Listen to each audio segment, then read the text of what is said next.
Gaudy Night. The night of a college rejoicing or grand feast, particularly at Oxford. See also Antony and Cleopatra, Act 3, Scene 13, line 183. Let's have one other Gaudy Night.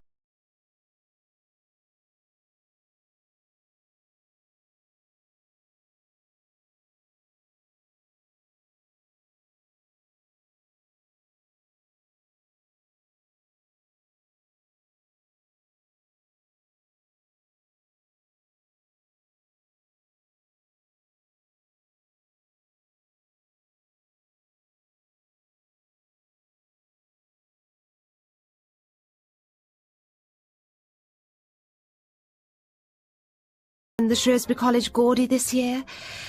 I have to go abroad for a rather urgent operation, and it might be some time before the chance comes my way again.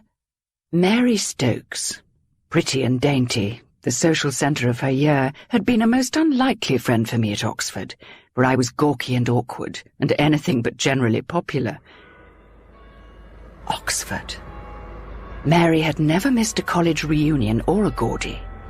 But I'd never gone back, at first because I loved Oxford too much, and a clean break seemed better than a slow wrenching away, and then because I was wholly occupied earning my own living. And then... Prisoner at the bar. How do you plead? Guilty or not guilty? What would the women of Shrewsbury College say to me, who had taken a first in English and who had gone to London to write mystery novels, to live with a man I wasn't married to, and to be put on trial for killing him, and to be saved from the gallows by Lord Peter Wimsey? I happened to hear about the case and all that, and I thought there might be something I could do, don't you know? Oh, be damned to what they'll think I'll go. Nothing could be worse than I've been hurt already. I'll have to find my M.A. hood. What on earth did I do with it? I haven't set eyes on it since I took my degree, but I know I kept it. At least I could arrive in Oxford in my own little car, but I still felt a wave of apprehension as I crossed Magdalen Bridge, the iron hand of the past grasping at my entrails. You're in the Burley building, Miss Vane, second floor. Thank you, Paget. Good to see you back here, Miss Vane. I dreaded meeting anyone I knew. I was in no mood for reminiscent gossiping.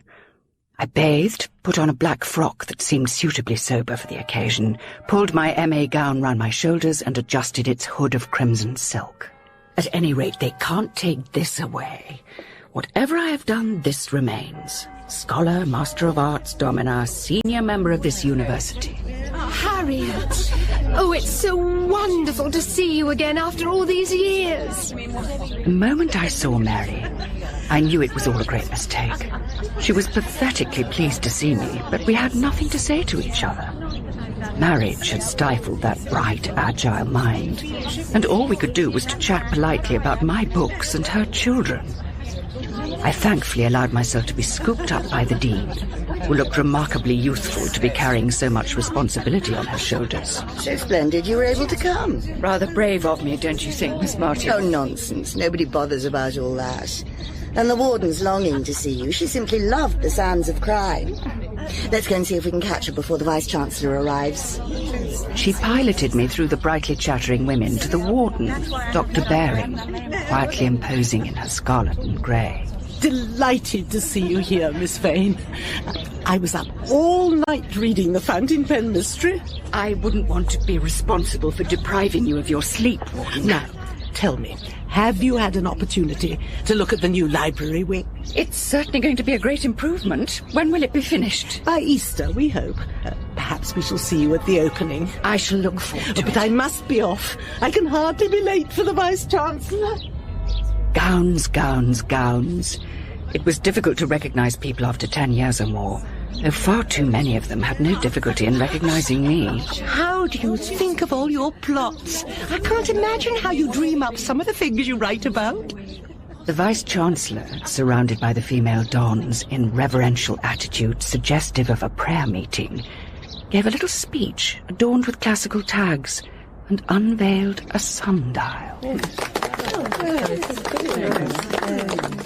From out of the crowd, Miss Lydgate, my former tutor, emerged to greet me. It always seemed to me that, as any student of literature must, she knew all of the sins of the world by name, but it was doubtful whether she recognized them when she met them in real life. You really must come and see me on Sunday morning. It is so heartening to find someone who keeps up a scholarly standard of English, even in writing mystery fiction. Mr. Vine is also a fervent admirer of yours. I don't think I recall a Miss Devine. Oh, how silly of me. You can't possibly know her. She's our new research fellow. I remember the name now.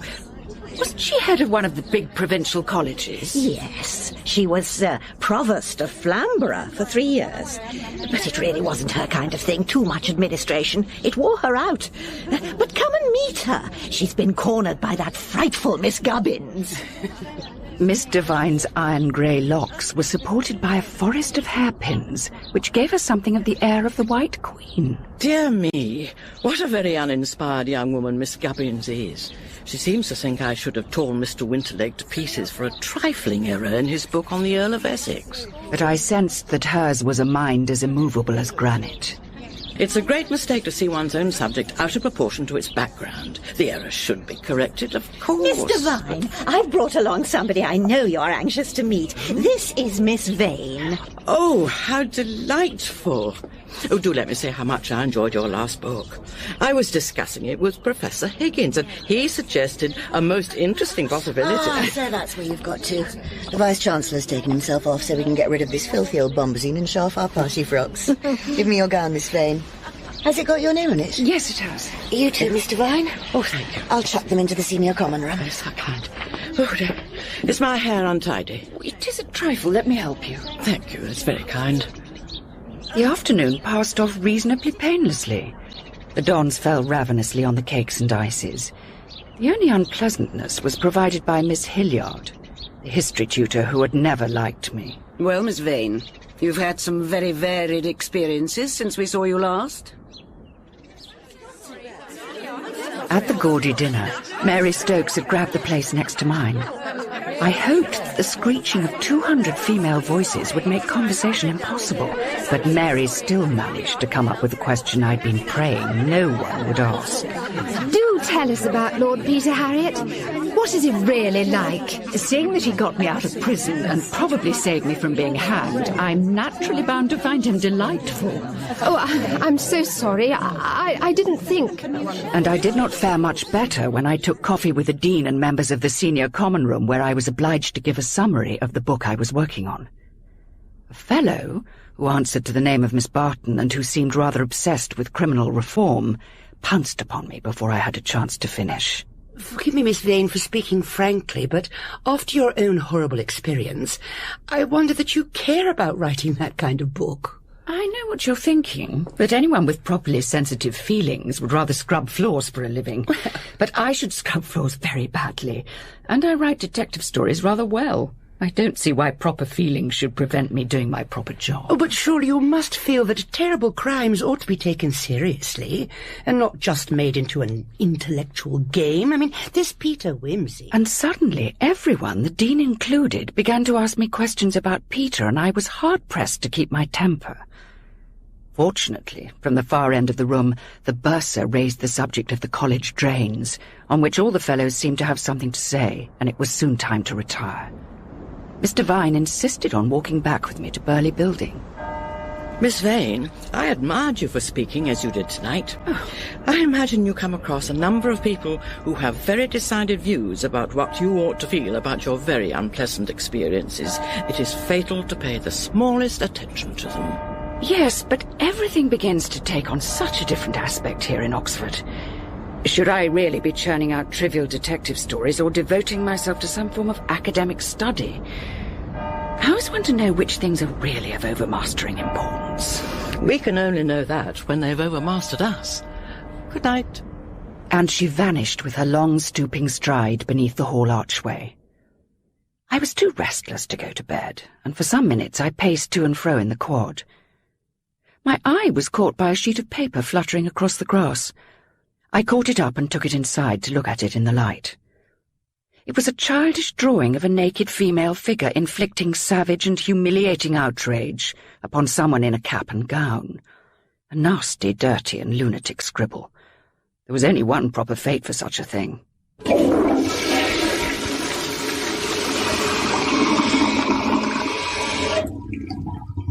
Oh dear, I'm afraid everything's in a fearful muddle.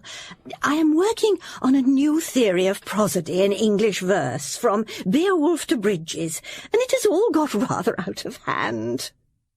Sunday, it is said, is invariably the best part of a Gaudy, a time to talk at leisure to old friends, and I'd been invited to call on Miss Lydgate. The problem is that my system of notation involved 12 different varieties of type, but when it was all set up in proof, I realized that parts of it were completely in the wrong place.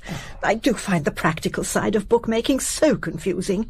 Oh, but I'm neglecting you most shamefully. I'm sure you would like a cup of tea, and my scout is still out in the pantry.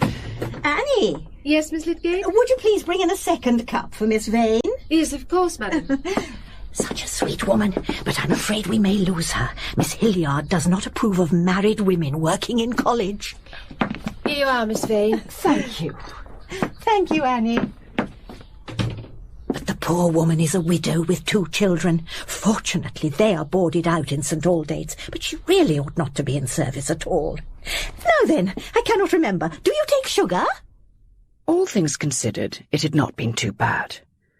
I was saddened by how many friends from whom so much had been expected had voluntarily submerged themselves in domesticity.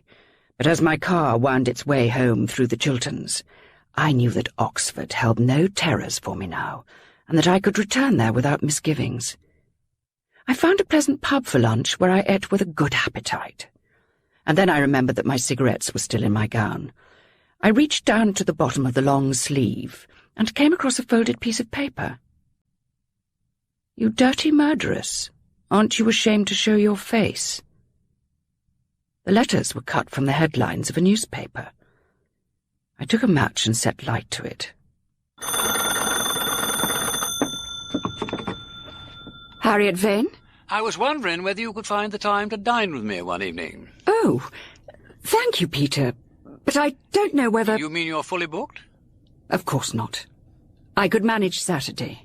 Shall we say 8 o'clock at the Egotists' Club? I'd been rather disconcerted by the almost prurient interest shown about Peter at Oxford, and I went to meet him in a belligerent frame of mind, complaining of the way in which some of my contemporaries had compromised their minds and their freedom for the sake of matrimony. Tiresome, ain't it?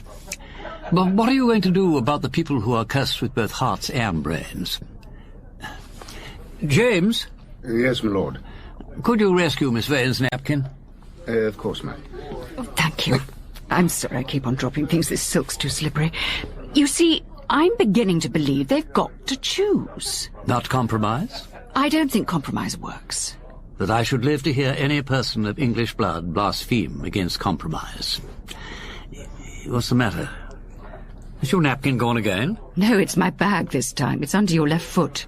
In view of the fact that I've got 2 cracked ribs, I'd rather not try to pick it up myself. Once I get down, I shall probably never get up again. Why on earth didn't you say so before, instead of sitting there like a martyr? How did you manage to do it? I fell off a wall in a most inartistic manner. There was a plug ugly on the other side with a gun. It wasn't so much as the wall as the wheelbarrow at the bottom. How beastly for you. What became of the bloke with the gun? I'm afraid personal complications won't trouble him any longer. Well, I'm very glad it wasn't the other way round. How good of you to say so. That shows how hard it is even for the most powerful brain to be completely heartless. Now, let me see.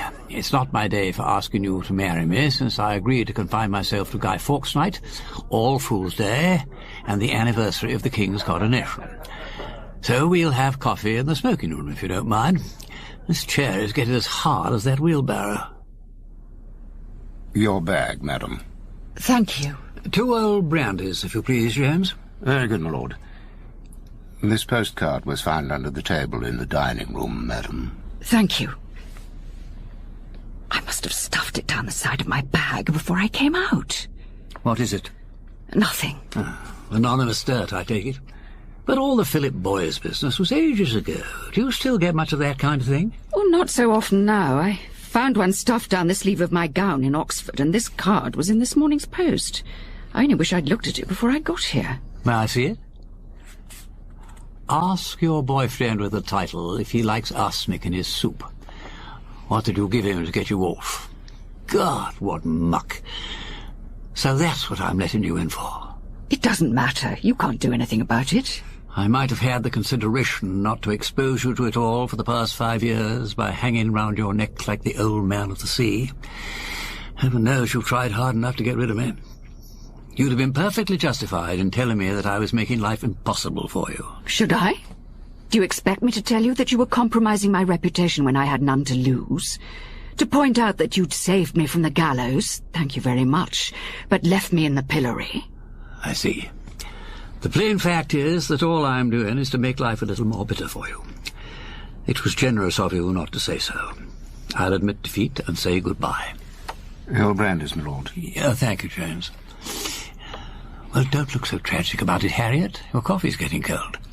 Peter, I came here tonight with the firm intention of telling you to chuck it. But I'm damned if I'll have you wiped out by plug-uglies wielding guns or by anonymous letter-writers. Harriet, give me your hand and we'll fight on till we drop. No, none of that. You can't cry in this club. If you disgrace me like this, I'll get into a row with the committee. They'll probably close the ladies' rooms altogether. I'm sorry, Peter. And don't put sugar in my coffee. Months drifted by. I heard nothing from Shrewsbury College, though there was an item in one of the dailies about a bonfire of students' gowns in the quad. And then 3 weeks before the end of the Hilary term, I had a letter from the Dean. My dear Miss Vane, I am writing to ask you whether you will be able to get up to Oxford for the opening of the new library wing on March the 1st. We are particularly anxious, I am speaking for the warden and myself, that you should come because we would be glad to have your advice about a most unpleasant thing that has been happening here. The fact is, we are being victimized by a cross between a poltergeist and a poison pen. So if you could possibly snatch time to give us the benefit of your experience... The benefit of my experience? An instance of unworldly tactlessness. Calling in a specialist rather as one would call in someone to unblock the drains. But my curiosity was aroused and we met for lunch at the Women's University Club. Anonymous letters. Perfectly beastly, some of them. Either sent through the post or dropped in at the box in the lodge. Some have been pushed under people's doors at night, so it looks as though it must be someone in college. How are they written? They're mostly done by pasting together bits out of newspapers. Are they merely obscene, or are they abusive and threatening? All three, but mostly threatening. Anything from public exposure to the gallows. And when did you get the first one? The first one I definitely know about was sent to Miss Devine in the Michaelmas term. It was her first term here, and of course we thought it must be someone who had a grudge against her. But several people got them shortly afterwards, and we decided it couldn't be that. And this poltergeist you mentioned, what was all that about? Well, you probably read about the bonfire of undergraduate gowns in the quad.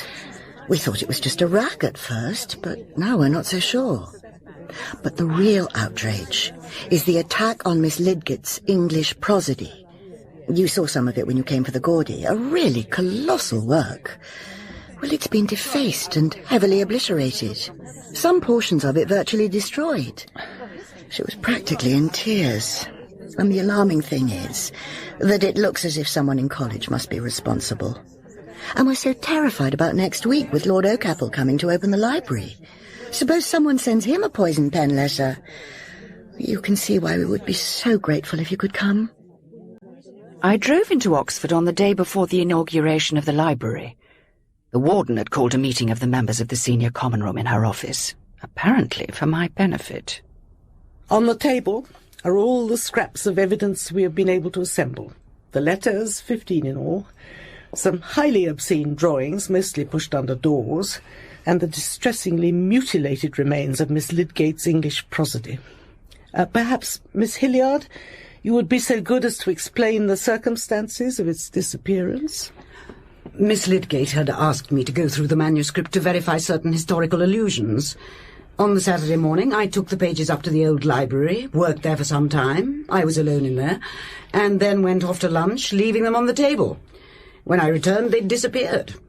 I thought at first Miss Lydgate had taken them to make a few more additions. But I was in London. There was a book I needed to consult in the British Museum. And on the Monday morning, the pages were found spread over the floor of the senior common room. Every single page had been defaced with thick copying ink, and the most obscene things had been scrawled on them. Words I never knew existed. But surely, Miss Hilliard, didn't I see you entering the senior common room just before chapel on Monday morning? I only went as far as the door, Mr. Vine, in search of my gown. And then I remembered I'd left it in the Queen Elizabeth building.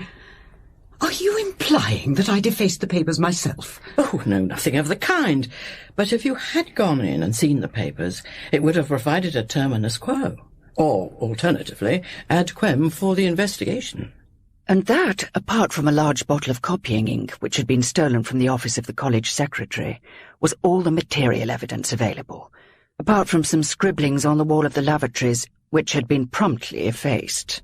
Since nothing has come to light to suggest any incidents before the beginning of the October term, our suspicions have naturally been focused on the first-year students, although there is no evidence to support I'm afraid, Warden, that I am in a position to rule out the first year, and in fact the majority of the students altogether.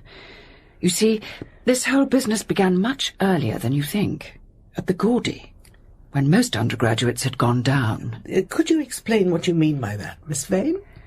And so, with some misgivings, I told how I had found the obscene drawing left on the grass of the quad after the Gaudy dinner, and of the poison pen letter which had been stuffed down the sleeve of my gown while it was in the senior common room. Thank you, Miss Vane.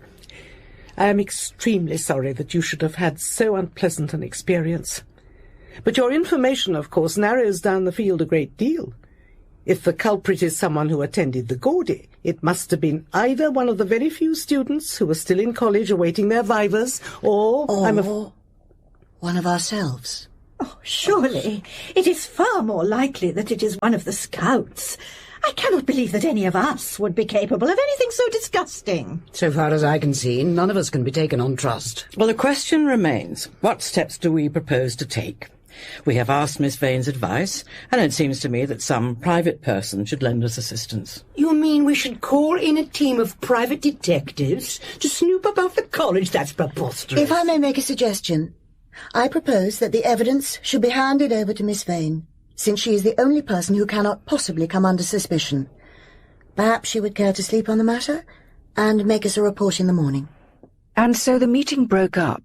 But it was all too evident that my own involvement in the affair was not altogether welcome. You have contrived to cast the apple of discord among us with a vengeance. However, as you are so well accustomed to the receipt of anonymous communications, you are no doubt the fittest person to handle the situation. In my case, Miss Hilliard, I only got what was to some extent deserved. But this is a very different matter. Miss Lydgate's English prosody could offend nobody. Except some of the men whose theory she has attacked. However, unfortunately, circumstances seem to exclude the male sex from the scope of your inquiry. If one was looking for a twisted mind, Miss Hilliard's was more than a little warped. And what evidence was there that she had ever left Miss Lydgate's manuscript in the old library at all? How kind of you to bring back my poor proofs. But I'm afraid they're not much use to me. I shall simply have to try to reconstruct the whole thing from my rough notes. Could I help you out at all? I'd gladly stay up for a week or two if it would do any good. Oh, would you? Oh, how very kind. I cannot tell you what a tremendous help it would be. But would it not be trespassing on your own valuable time? In fact, it served my purpose very well. If I were to pursue my investigation at Shrewsbury, Miss Lydgate's proofs would provide a very convenient excuse for staying on. The Dean had suggested that I slept on the problem, but sleep simply would not come that night. At 3 o'clock, I gave up altogether, got out of bed and sat at the window. I might as well keep an eye open for the figure of Poison Pen creeping across the quad. There was no moon, and nothing to be seen. Not even a late essay writer burning the midnight oil. But there was a light, A narrow band of light splitting from top to bottom one of the long windows of the new library. Should I investigate on my own? Or wake up someone else? I made my way across to the main block, fumbling for the light switch. Along the corridor, a door labelled Miss Barton stood open.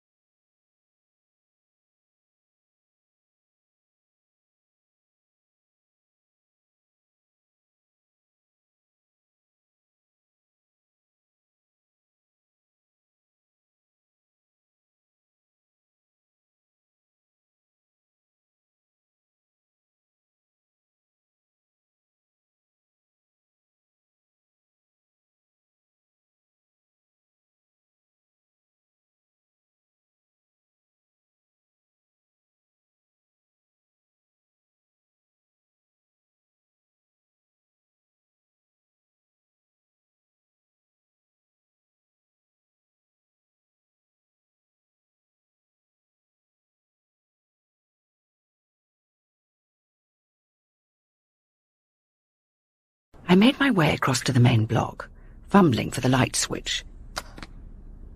Along the corridor, a door labelled Miss Barton stood open, but the bedroom was empty. The light still shone in the library window, but while I was looking at it,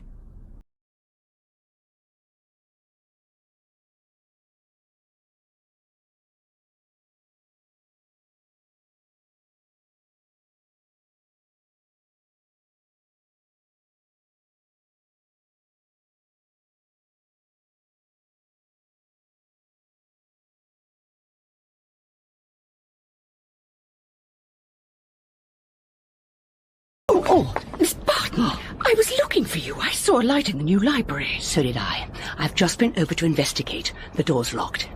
If you'll wait here and keep an eye open, I'll try to get in by one of the ground floor windows. I waited there in the darkness, and after what seemed like an eternity, Miss Barton reappeared. There's nobody in there. The key's gone, and there's a most frightful mess. Come and look. You'll have to climb in through the window. I had to break it open. Oh, my God! That's torn it. Whoever it is has made a very thorough job of it. All the books had been dragged from the shelves and thrown on the floor. The pictures had been torn down, and the blank walls had been decorated with a frieze of grossly obscene drawings and inscriptions in foul language a foot high. A fine sight to greet the eyes of Lord Oakapple. He's officially opening the library in 8 hours' time. What the devil are we going to do? Miss Barton went off to find the Dean. I noticed that her dressing gown was covered in paint, but she may have got it climbing in over the newly decorated radiator. Whoever had done this thing must have paint all over them, but I could hardly search the whole college. It would cause a terrific scandal.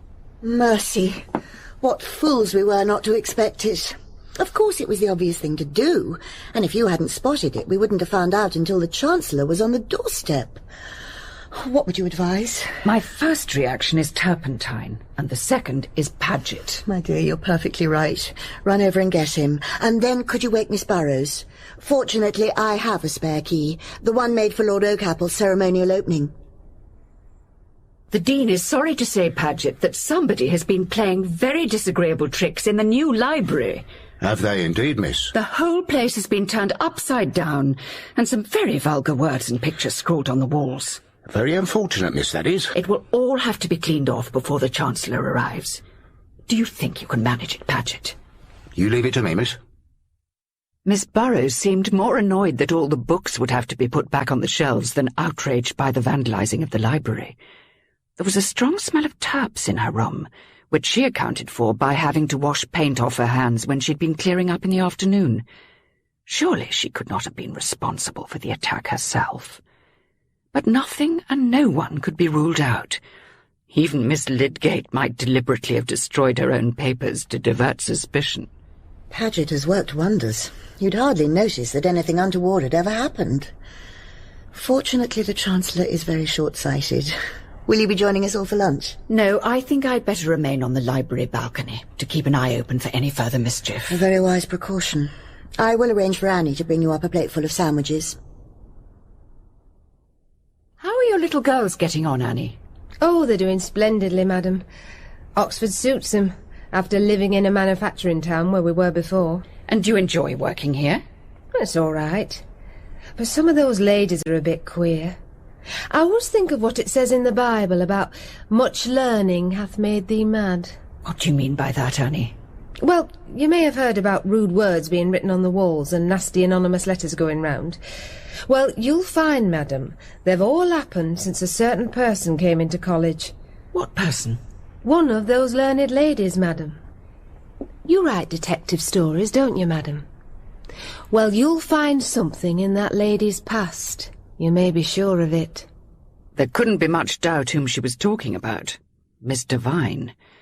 Rather eccentric, perhaps, but she did not look mad in the way that Poison Pen was mad.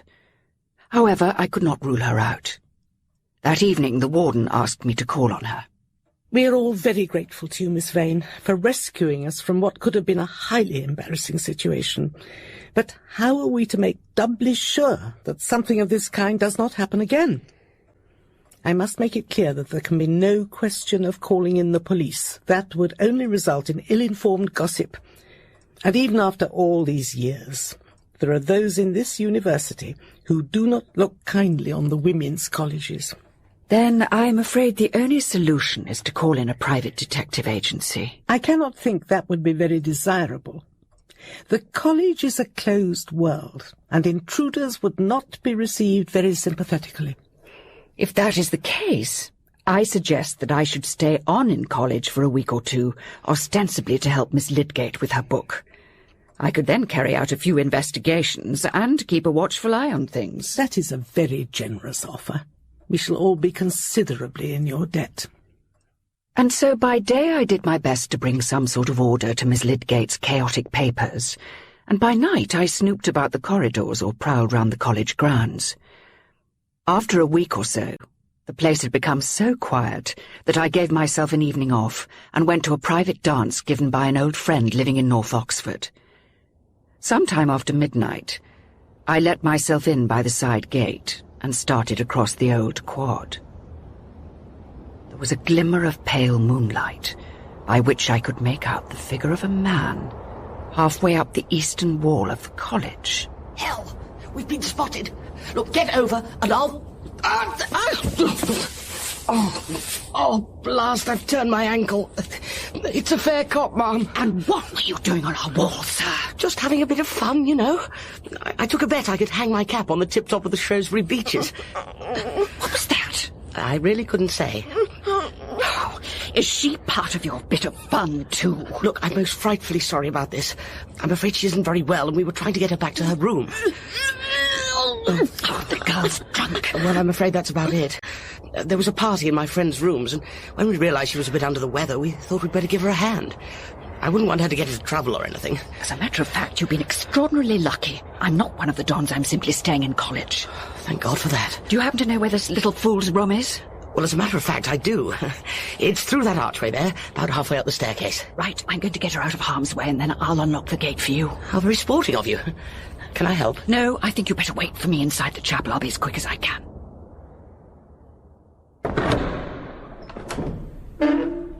Is that you? I mean... Yes. She'll be all right for the time being. What's the matter? I don't think you're going to like this much. Oh! It's not as bad as it looks. Just an old bolster rigged out in a cap and gown and an old black dress. Strung up with a knife stuck into it. Morbid sort of imagination these girls have got, haven't they? There's a note attached to the knife. Tristius haud illis monstrum nec saevia ulo pestis et ira. I'm afraid I'm a bit rusty on the classics. No viler monstrosity than they. No pest more atrocious did ever the wrath of God conjure up out of hell's swamp. Bird-bodied, girl-faced things they are. Abominable their droppings, their hands are talons. Their faces haggard with hunger. Insatiable. Well, that certainly means the scouts are out of it. I don't imagine they can have a close acquaintance with the third book of the Aeneid. Have you been able to ascertain where everyone was at the time? I've checked the members of SCR. They all have alibis, none of them very watertight. And no one can identify the black dress. It's certainly never been seen in college. I happened to look out of my window shortly after 12. Who was the young man you were bear leading? As Sherlock Holmes said on another occasion, I think we should ask for an amnesty in that direction. But I suggest a row of revolving spikes along the wall of the fellow's garden. Point taken. I'll have a quiet word with the bursar. I felt the need of a soothing influence, and in the afternoon I went to the service in Christchurch. Afterwards, as I was setting back across Tom Quad... Good Lord! If it isn't my guardian angel from last night. Found any more corpses in chapel? I haven't dared to look. But aren't you... I couldn't really see your face last night. Are you related to Peter Wimsey? He's my uncle. Gerald St. George, at your service. Am I rather like him, then? Yes, very like in some ways. He'd come in uncommonly handy at the moment. You don't happen to know where he is? He's in Rome, I believe. Oh, Lord. That means a letter. And the family charm doesn't go ever so well in black and white. Do I gather you anticipate an appeal to Uncle Peter's finer feelings? That's about it. Of course, if the worst comes to the worst, I could always threaten to cut my throat, and then there'd be only the governor between Uncle Peter becoming the next Duke of Denver, and he wouldn't care for that a bit. No more bachelor nights in the Piccadilly flat, no more pretty Viennese singers. By the way, may I know whom I have the honour to thank for getting me out of last night's little escapade? My name is Harriet Vane. My God, what have I done? If Uncle Peter ever hears about this, I shall have to cut my throat. It's my fault. I should have warned you. Look here, for God's sake, forget all that rot about Viennese singers. I mean, it was 6 years ago at least. Look, let me make amends. Have lunch with me in my rooms on Friday. I'll lay on a bottle of Niersteiner 23. Say you'll come. I was starting to grow weary of my nightly patrols, and there had not been as much as an obscene drawing on a lavatory wall for 4 nights. But on the 5th, when I was sitting at my window making notes for a possible thesis on Sheridan Le Fanu, my light suddenly went out. I went out into the corridor to find the whole building in darkness. It's the poltergeist! It must be! Someone's pulled the fuse out from under the stairs! There she goes, running across the quad! After her! One by one, the college buildings were plunged into darkness. Everyone was running wildly about. As I crossed New Quad, I ran into the Dean waving her torch. The lights have gone off in the Elizabeth building. Well, that at least gives you an alibi. Let's make for the main staircase. We might be able to cut her off there. But everyone seemed to have the same idea, and the entrance was blocked with a crowd of students. There was Miss Lydgate clutching her proofs to her bosom. Nobody's going to get them this time, even if I die for it. And Paget was standing guard over the fuse box, brandishing a rolling pin. Have you seen what they've done to the fuse boxes? Restoked them with a chisel, they were. But they won't get this one. And when all the lights were switched back on again, every building showed the trail of damage. Books torn up and thrown through the window, broken ink bottles... And all the silver cups had been hurled at the portraits in the hall, and the bust of the Reverend Melchizedek Entwistle smashed to pieces.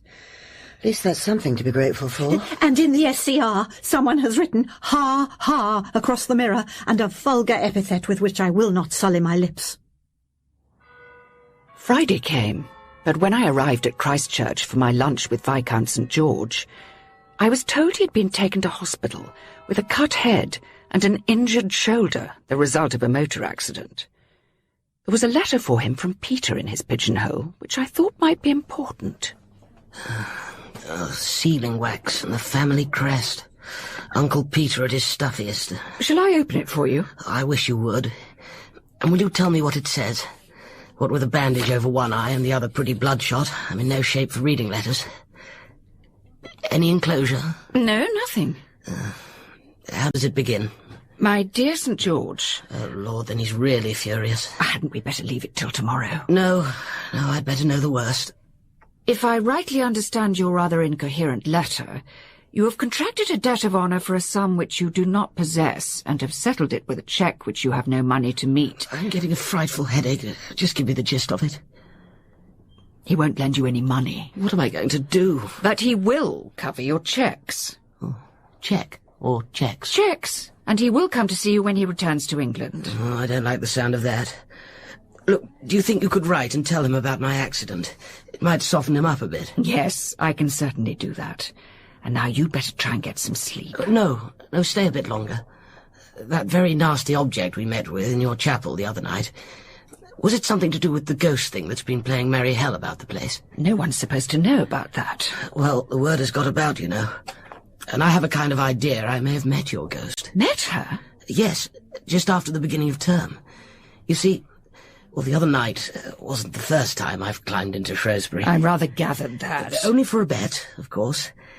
And I was pushing through that bit of garden when somebody hopped out from behind a bush and grabbed me. What was this person like? It was in black, and had a bit of black stuff twisted round its head, and its eyes looked beastly, and it said, in a voice like glue, "We murder beautiful boys like you and eat their hearts out." Are you making this up? No, honestly I'm not. And then she said the other one had fair hair too, and she had a kind of hungry look about her, if you know what I mean. So I said, "Excuse me, but I'd better be going now," and I pulled free. She was uncommonly strong, and legged it over the wall. How tall was she? Well, about your height, or a bit less. I don't know whether I should recognize her again. She didn't give me the impression of being a bright young thing. That's about all I can tell you, but I'd watch my step if I were you when you go walking through that garden at night. As I made my way out, a young woman with an intoxicated-looking hat and bright purple fingernails, carrying an armful of rather exhausted-looking roses, brushed past me to be greeted without much enthusiasm by Viscount St. George. I reflected that it might be rather an onerous position to be his aunt. 2 days later, term came to an end. So when are you off back to town? Soon after lunch. I'm all packed and ready to go. Of course, if anything should happen in the vacation. I rather doubt it will. Not a big enough audience for our poison pen. A major public scandal is what she's aiming at, I imagine. But if something does happen, it will narrow the field considerably. Yes, most of the SCR will be away. What are you planning to do about next term? I've been rather thinking of coming back to Oxford altogether for a time. The place gets you. It's so completely uncommercial. I think I'm becoming a bit shrill in my mind. I'm rather hoping that Oxford might mellow it. Well, it would be a great blessing if you could come back for part of the term anyway. And you can't leave Miss Lydgate now, till the proofs are in the printer's hands. I'm almost afraid to let her loose. She is dissatisfied with her chapter on Gerard Manley Hopkins. Oh, no. So I shall have to come back to cope with that, whatever else happens. Excuse me, miss, I'm sorry to interrupt you while you're loading up the car, but the Dean thought you ought to see this newspaper. Some letters seem to have been cut out of it. Thank you, Paget. Where was it found? In Miss Devine's fireplace, miss. Is Miss Devine still in college? She left by the 10:10, miss. I'd better keep it, I think. Does Miss Devine usually take the Daily Trumpet? Oh, I shouldn't think so, miss. It would be more likely the Times or the Telegraph. I agree. And anybody could have dropped it in her fireplace. But thank you, Paget. Thank you, miss. Have a safe journey home. It proved nothing, but it gave me something to think about. Town seemed empty and uninteresting. I saw my agent and my publisher and signed a contract for serial rights, but my new mystery novel was getting decidedly bogged down. I had 5 suspects, neatly confined in an old watermill with no means of ingress or egress except by a narrow plank bridge, and all provided with motives and plausible alibis for a pleasantly original kind of murder. But I could no longer ignore the fact that human beings were not like that. What you really got was 200 or so people running round a college like frightened rabbits, and in the midst of it all, not a plain, understandable murder, but an unmeaning and inexplicable lunacy. I was persuaded against my better judgment to attend a literary party in a hot and crowded room where all the assembled authors were interested only in discussing their publishers, their agents, their own sales, other people's sales, and the fickleness of the Book of the Month selectors. Soon I began to feel an acute homesickness for Oxford. I longed to give up the whole wretched crime-writing business and hide myself in the academic life. Carry on my thesis on Le Fanu, perhaps? After a couple of weeks, I rang up the bursar. My room was unoccupied, and there was no reason why I should not go back straight away. Oxford, out of term time, was wrapped in a withdrawn and sensitive beauty. No clamour of young voices echoed along her ancient stones. The tumult of flying bicycles was stilled. In Radcliffe Square, the camera slept like a cat in the sunshine, disturbed only by the occasional visits of slow-footed dons. The mellow bells soaring in tower and steeple told of time's flight through an eternity of peace. Morning in Bodley, drowsing among the brown and tarnished gilding of the volumes of Duke Humphrey's library. Long afternoons, taking an outrigger up the chair, or if the day were warmer, flicking swiftly in a canoe under Magdalen walls. Then back, with mind relaxed and body stretched and vigorous, to make toast by the fire. And then at night, the lit lamp and the drawn curtain, with the flutter of the turned page and the soft scrape of pen on paper. Now and again, I took up my dossier of the poison pen, but the whole damned problem seemed distant and unimportant. Walking one afternoon across Christchurch Meadow, I encountered 2 small flaxen-haired girls in the charge of a woman who seemed vaguely familiar. It was Annie, strangely unrecognizable without her cap and apron. This one's Beatrice, and this is Carola. Say how do you do to Miss Vane. How do you do, Miss Vane? And what do you both want to do when you grow up? I hope they'll be good wives and mothers, madam.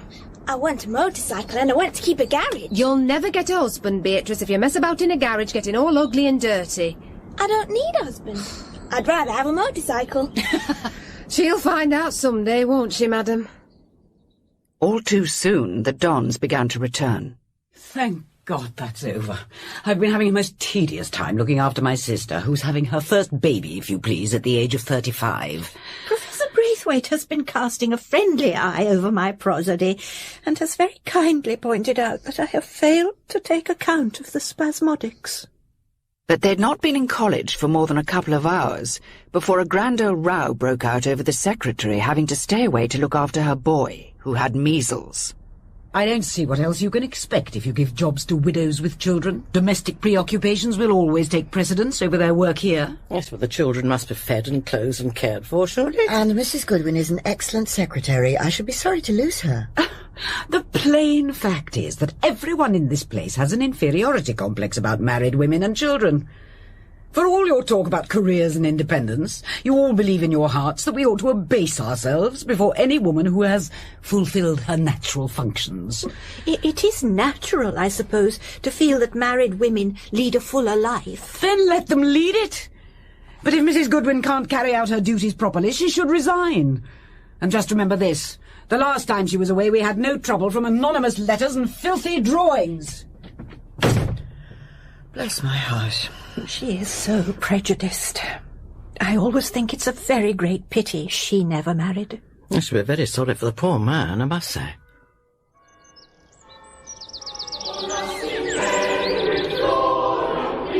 May morning on Magdalen Tower, greeted by the choristers with surprising fervour given the early hour. The sun had risen, red and angry. I leaned over the parapet, looking down at the heartbreaking beauty of the curve of the High Street. Suddenly became aware of a young woman who was placing one knee on the stonework and pulling herself up to the parapet. What do you think you're doing? I only wanted to look over. Oh, that's pretty silly of you. You might get giddy and fall. I'm so sorry. I didn't think... Well, you should think. Is anyone with you? No. No one. I'm going down now, and I think you should come down too. Very well. You go first. Yes. All right. I'm going. A pity you didn't get her name. I trust it wasn't one of our girls. I didn't recognize her, and she didn't seem to recognize me. Then it probably wasn't. But it was most inconsiderate. Just think of the trouble it would have caused Magdalen. We now had a new system of nightly patrols, and the poltergeist's activities were confined to drawings of humiliations inflicted upon mortarboarded figures. More curious was the mutilation of a novel by C.P. Snow, The Search. Pages 321 to 340 have been ripped out. What is the point of it? But the senior common room were more interested in the school sweepstake, in which we all drew a horse, a student who would be taking her final examination that term. You've drawn Miss Newland. She's one of the favourites. Yeah, it's been looking a bit seedy this term, trying too hard, I expect. I wouldn't be surprised if she were heading for a breakdown. Oh, that's nonsense. Her work's brilliant. She looks a little pale, perhaps, but I expect it's the heat. Why don't you come and take a look at her for yourself, Miss Vane? She's working in the old library. Excellent. If we think she's looking under the weather, we can chase her out for the good of her soul. Gracious, are you still here, Miss Newland? Haven't you had any dinner? Oh, I'll take something later, Miss Martin. I want to get this paper finished. Have you got a headache? You look as if you had. I don't seem to be able to think. I forget things and go blank. Of course you do. Stop it at once and get yourself some food. Please, Miss Martin. I'd rather get on with this. I wish you wouldn't bother. Very well, I don't want to fuss. But please be sensible. I will. I promise the moment I finish, I'll grab a bite to eat and go to bed. So what do you think of your horse's chances? Not much, I'm afraid. That was the girl on Magdalen Tower. Oh, Lord. Did she see you? No. The moment I caught a glimpse of her, I ducked behind the shelves. Thank goodness. That would really have put the wind up her. The following evening, I went to see a friend in Somerville, and it was nearly midnight by the time I got back to Shrewsbury. There were lights in the warden's lodging, and someone was standing by the gate, looking out. Is that you, Miss Vane? Oh, the warden wants to see you. What's happened? Miss Newland hasn't come in. It's only just 12. She's not the kind to go out without leave. And they found things in her room. What things? Letters. All more or less on the same theme. Do you feel your brains going? What will you do when you fail schools? In your place, I'd shut myself out of the window or drown myself in the river. It's an attempt at murder, but has it come off? One of the boathouse keys is missing. When was she last seen? After that little episode in the library, I thought something ought to be done about her. So I took her out on the river this afternoon. Well, she seemed all right then. We came back and I persuaded her to dine in hall, and then she said she was going to work in the library, but she must have slipped out somehow or other. But hasn't anybody done anything? Well, the Bursar and Miss Hilliard have gone upstream in the Waterfly, and Miss Barton and Miss Edwards have taken the other sculler down to the Isis. The police have been alerted. Did Miss Newland say anything to you, Miss Martin, while you were out on the river that could suggest where she might go if she was planning to kill herself? Yes. There was something. We were well up through the parks, and I struck a bad bit of water and nearly lost the pole. I remember saying it would be a very nasty place to go in because of the weeds. She asked if that was where a man had been drowned last year. When was she last seen? At 9:30.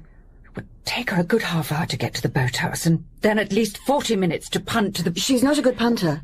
She'd probably take a canoe, but we can't be certain that's where she... It's worth taking the chance.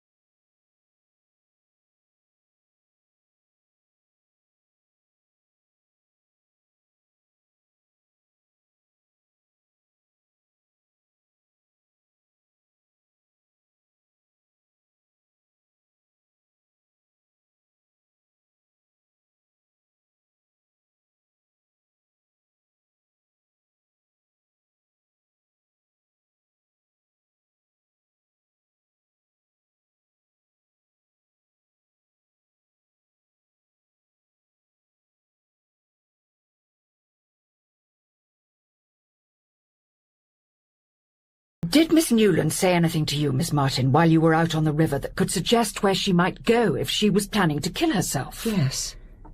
There was something. We were well up through the parks, and I struck a bad bit of water and nearly lost the pole. I remember saying it would be a very nasty place to go in because of the weeds. She asked if that was where a man had been drowned last year.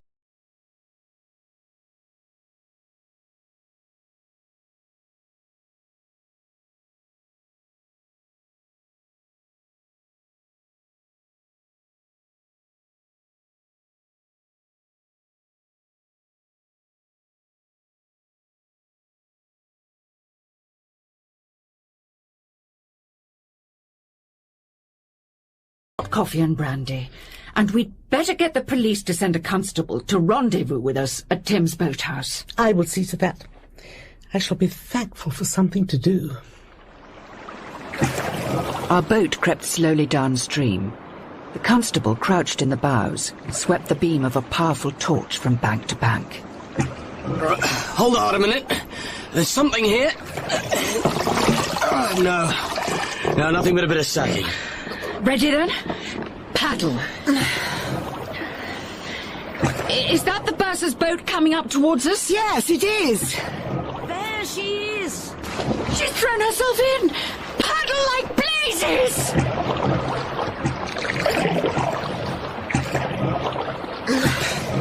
Take care, ladies. Don't run her down. Easy, back a bit. Over by the willows there. Fetch the boat round a bit more. A white patch glimmered up to the surface and sank again. The constable leaned out, groping with both hands among the river weeds. Have you got her? Yeah, just about. The weeds are cruel strong. Mind you don't go over as well. The girl's head was out of the water, dead white with dark strips of weed. Right, make for the bank at once. And is the wretched child out of danger? Oh, yes. She'd only been in the water a few minutes. Has she said anything? She says, why couldn't we leave her alone? I told her not to be an inconsiderate little ass. But you must see, Warden, that this changes everything. We've got to call in expert help and risk the consequences. Any scandal is better than a suicide and an inquest. You're right, of course. The girl's parents are not likely to keep quiet about it. If she'd succeeded in drowning herself, we'd have been surrounded by police and reporters by now. The next time we may not be so... The next time you surely don't think that... There will be a next time. And then it may not be suicide, but open murder. I cannot take any further share of the responsibility. I have tried, and I have failed every time. And do you have a particular detective agency in mind? Yes, I do.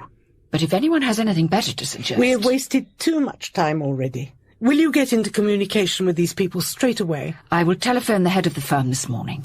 But you will use all possible discretion, will you not, Miss Vane?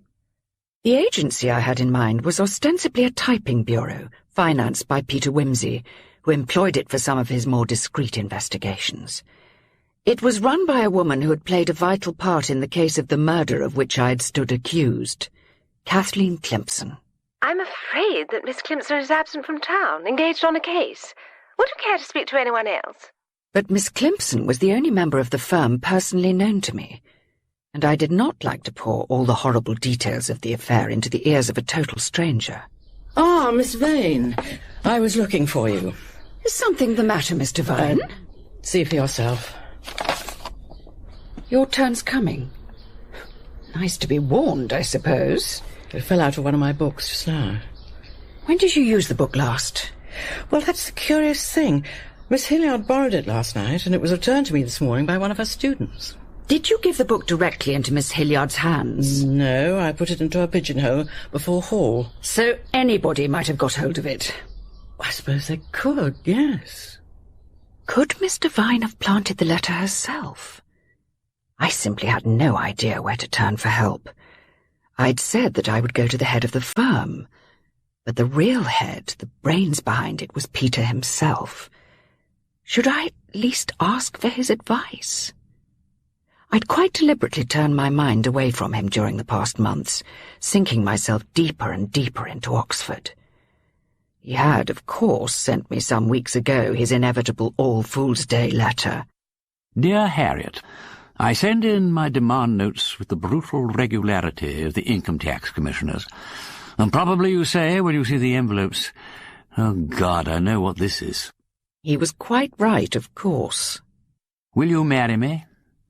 It's beginning to look like one of those lines in a farce, merely boring till it's said often enough, and after that it gets a bigger laugh each time it comes. I should like to write you the kind of words that burn the paper they are written on. But words like that have a way of being not only unforgettable, but unforgivable. You will burn this in any case, and I would rather there should be nothing in it you cannot forget if you want to. Well, that's over. Don't worry about it. I had never known him to sound so bleakly unhappy. My nephew, whom you have so kindly befriended, is sharing my Italian exile by dark hints that you are involved in some disagreeable and dangerous job of work in Oxford, about which he is in honour bound to say nothing. He was hurt, of course, that I had confided in his nephew, whom I scarce knew, and told him nothing. I hope he's mistaken. But I know that if you have put anything in hand, disagreeableness and danger will not turn you back. And God forbid that they should. Not one man in 10,000 would have said that. It was an admission of equality I would never have expected of him. For a moment it occurred to me that if he conceived of marriage along those lines, then the whole question would have to be reviewed in that new light. But I'd turned down his proposal, thanking him for not telling me to run away and play. But now, rather perversely, I found myself resenting the fact that Peter was not around when I needed him. I put through a telephone call to his hotel in Rome. It took the best part of half a day to get a reply. I am sorry, Signorina, but his lordship is not in the hotel. Do you know when he will be back? Oh, he will not be back, Signorina. He left for Warsaw 3 days ago. How very unfortunate, particularly in view of the latest development. What development? The warden had a visit from Dr. Threep this afternoon. He's a member of our ruling council. He's been having lunch with the Vice-Chancellor, and the Vice-Chancellor has received an anonymous letter making accusations against the senior common room. What kind of accusations? He declined to go into details, but murder certainly figured among them. He dismissed it as the work of a harmless crank, of course, but if this goes on, it could make life rather awkward for us. In the back of my address book, I came across the name of Freddie Arbuthnot, an old friend of Peter's, who would know how to contact him if anybody could. I wrote to him, enclosing a letter to Peter, asking him to forward it urgently to wherever Peter might be. The following day was a Saturday, heavy with distant thunder. I had a headache and felt out of sorts. I wandered round Oxford with no particular purpose in mind, looking at the shops and trying not to think very much. In the window of an antique shop, there was a set of ivory Chinese chessmen. Each piece was a complicated set of little revolving balls, delicate as fine lace. They were enchanting, and I wanted to go boldly in and buy them. But I put the temptation aside and moved on. That night the storm broke with a clap that shook the walls of my room. I flung my window open. There was a sweet smell of approaching rain. It's cleared the air anyway. And taken my headache with it, thank goodness. I'd like to do something calm and lovely and thoroughly Oxonian. I'll tell you what we'll do. We'll toddle along like two good little people and listen to the university sermon. I can't think of anything more soothingly academic than that.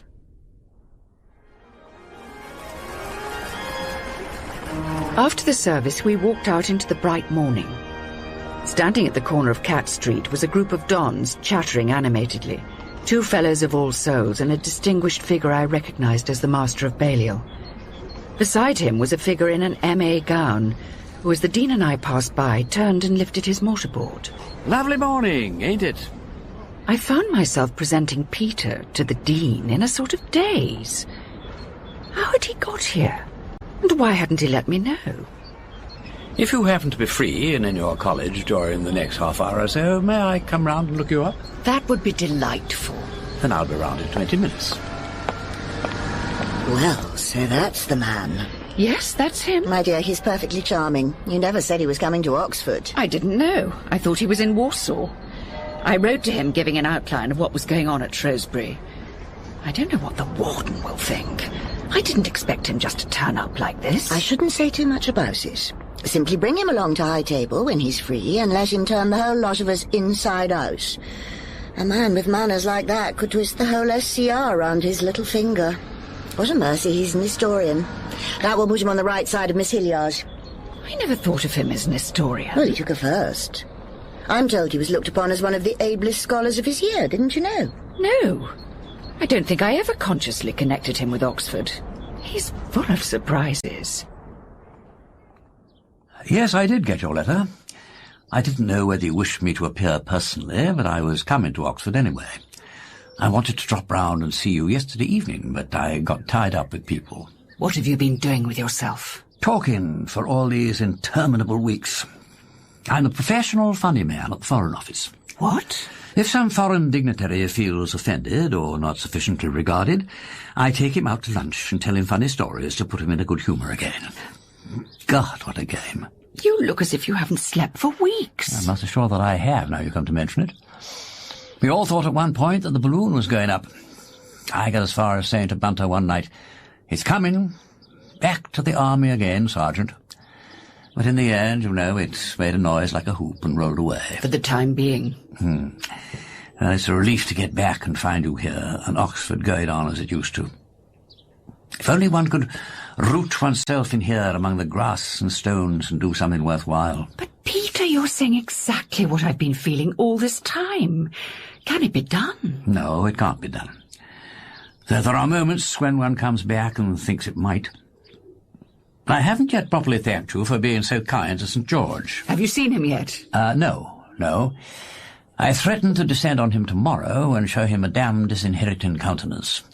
He's gone off today with a party of friends. I know what that means. He's getting thoroughly spoilt. Well, you can't wonder he's terribly good-looking. He's a precocious little monkey.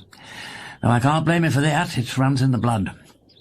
But it's characteristic of his impudence that he should have gate-crashed your acquaintance after you have always firmly refused to meet any of my people. I found him for myself, you see. Well, since you've met one member of the family, why don't you come down to Denver and see the place before the new civilization grows on it like the jungle? They'll tell you I don't care a damn for the whole outfits, and I don't know that I do. But I was born there, and I shall be sorry if I live to see the land sold off for ribbon building and the hall turned over to some Hollywood colour-talky king. I've never heard you talk like this before. I didn't realise you cared. Oh, it's very easy for me to care, because I'm not called upon to do a hand's turn in the matter. I don't envy St. George when he inherits it all.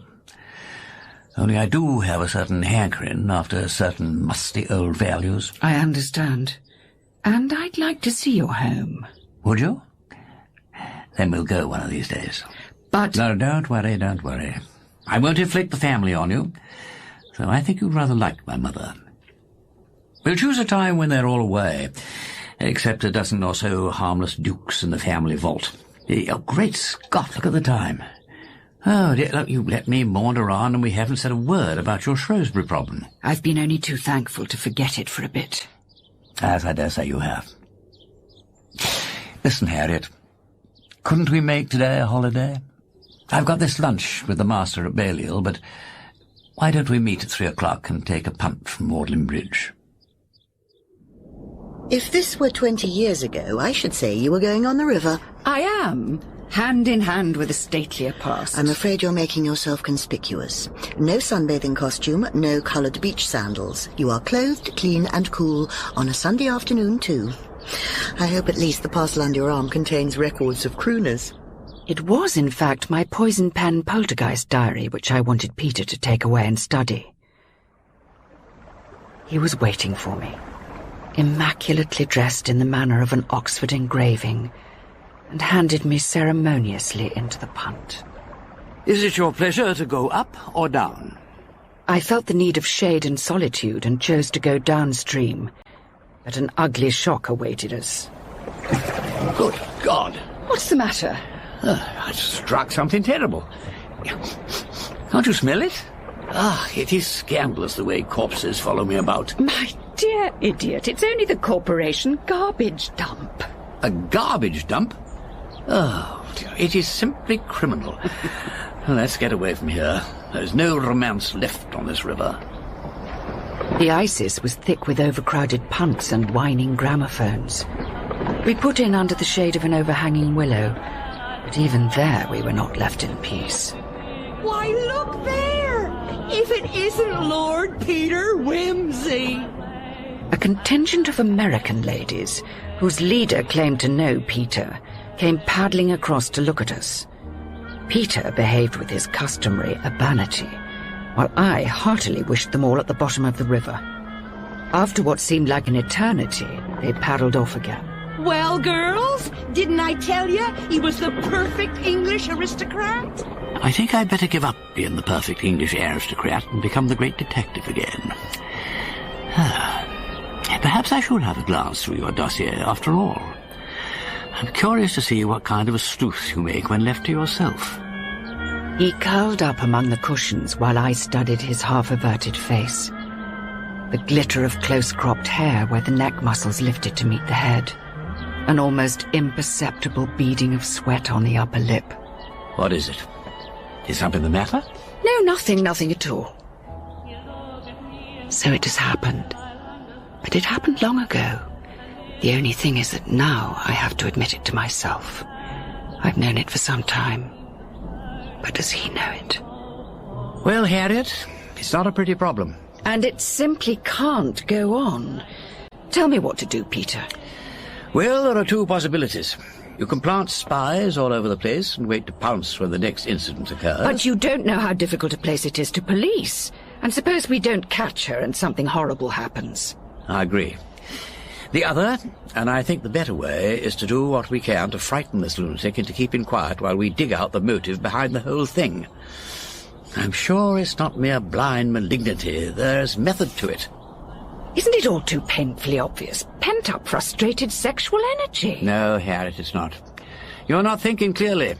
Isn't it a fact that having more or less made up your own mind to a spot of celibacy, you are eagerly peopling the cloisters with bogies? We're not talking about me and my feelings. We're talking about all these beastly goings-on in college. But you can't keep your feelings out of the case. It's no use saying that sex is at the bottom of all these phenomena. Sex ain't a separate thing functioning away all by itself. It's usually found attached to a person of some sort. I would have thought that was self-evident. I simply wish you could clear this personal preoccupation from your mind. My dear, what are you afraid of? You're in no danger.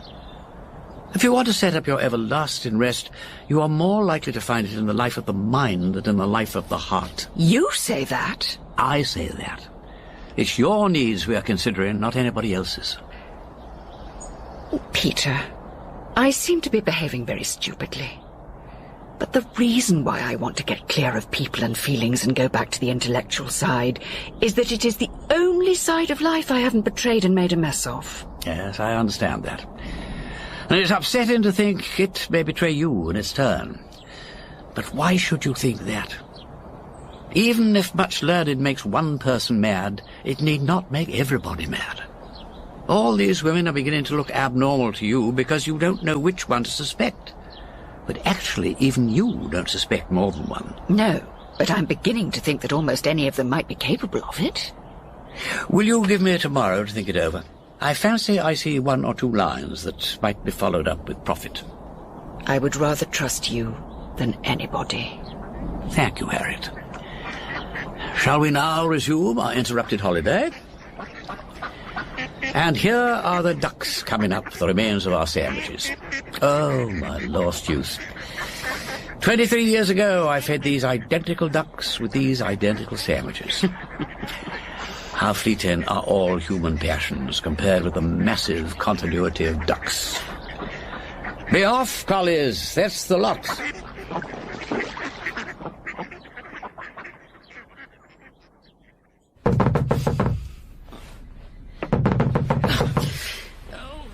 What is it? What's the matter? It's Carrie, madam. Oh, well, come in, for goodness sake. We're sorry to wake you, madam, but the dean said to come and tell you. Annie and me have been so frightened.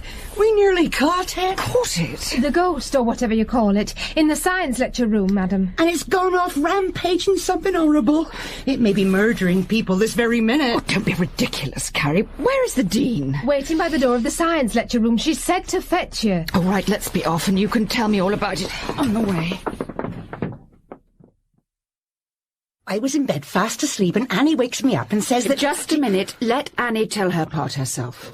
I woke up at about 1:30 and happened to look out of my window, and I saw a light on in the science lecture room and a shadow on the curtain like somebody moving about. But when we got there, the door was locked. But it's got a glass panel, and I looked through and I saw something all in black, crouched over a table. And I tried to see it too, but I must have jogged Annie's elbow against the door because it rattled and the light went out. So I told Carrie to go and fetch the dean while I kept a lookout. Oh, but here she is. She can tell me the rest herself. I'm sorry to have dragged you out.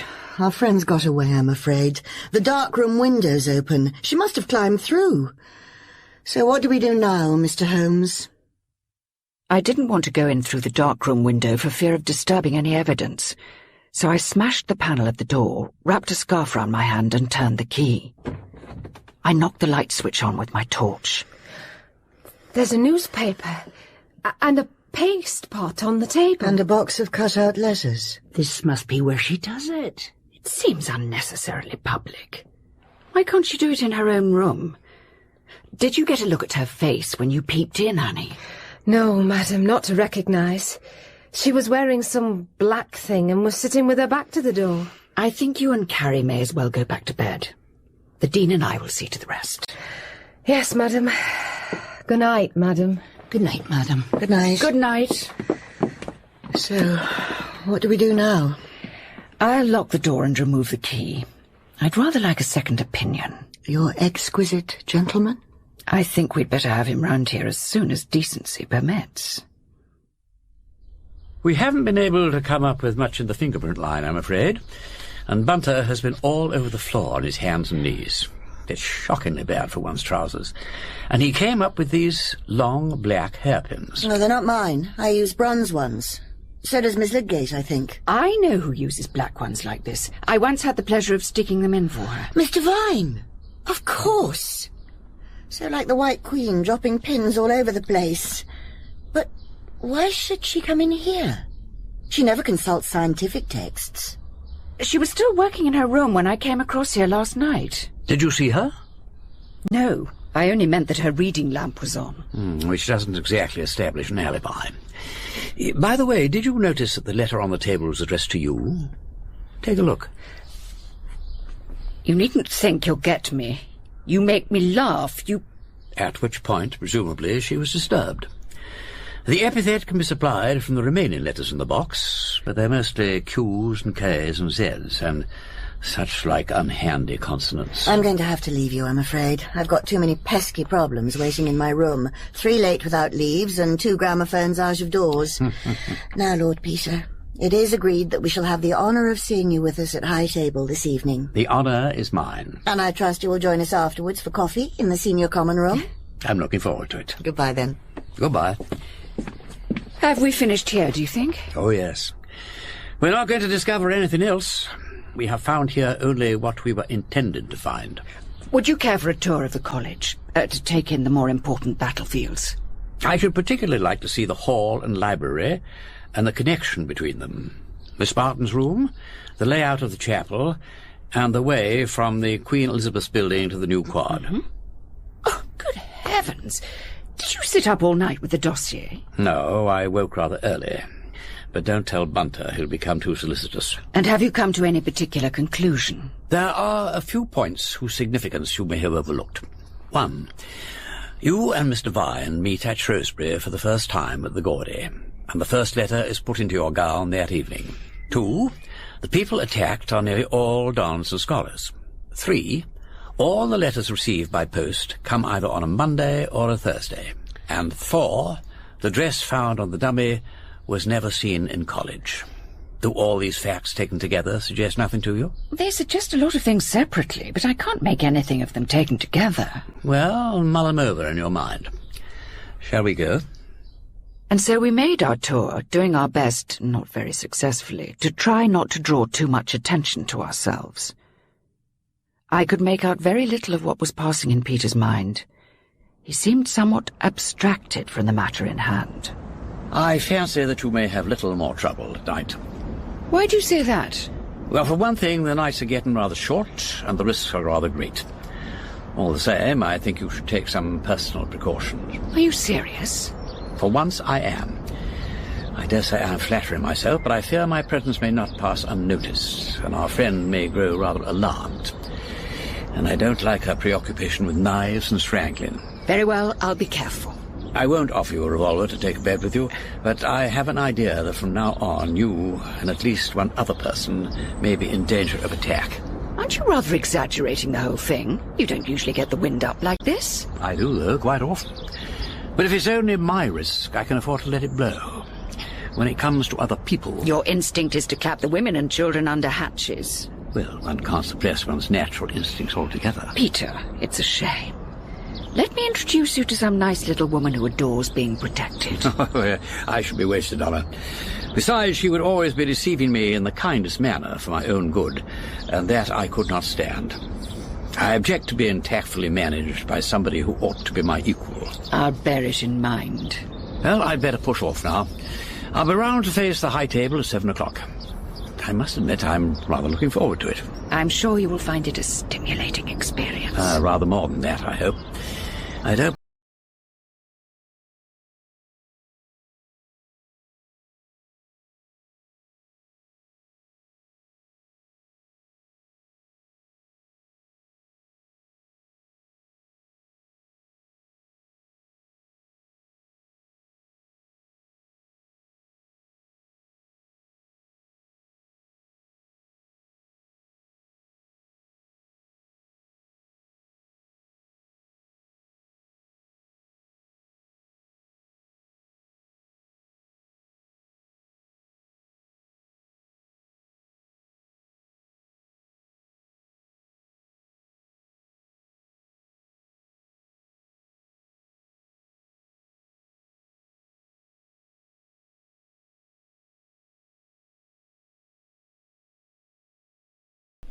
I'll be round to face the high table at 7 o'clock. I must admit I'm rather looking forward to it. I'm sure you will find it a stimulating experience. Rather more than that, I hope. I don't pretend that I shall nail your poltergeist tonight, but I trust that I shall at least discover her motive.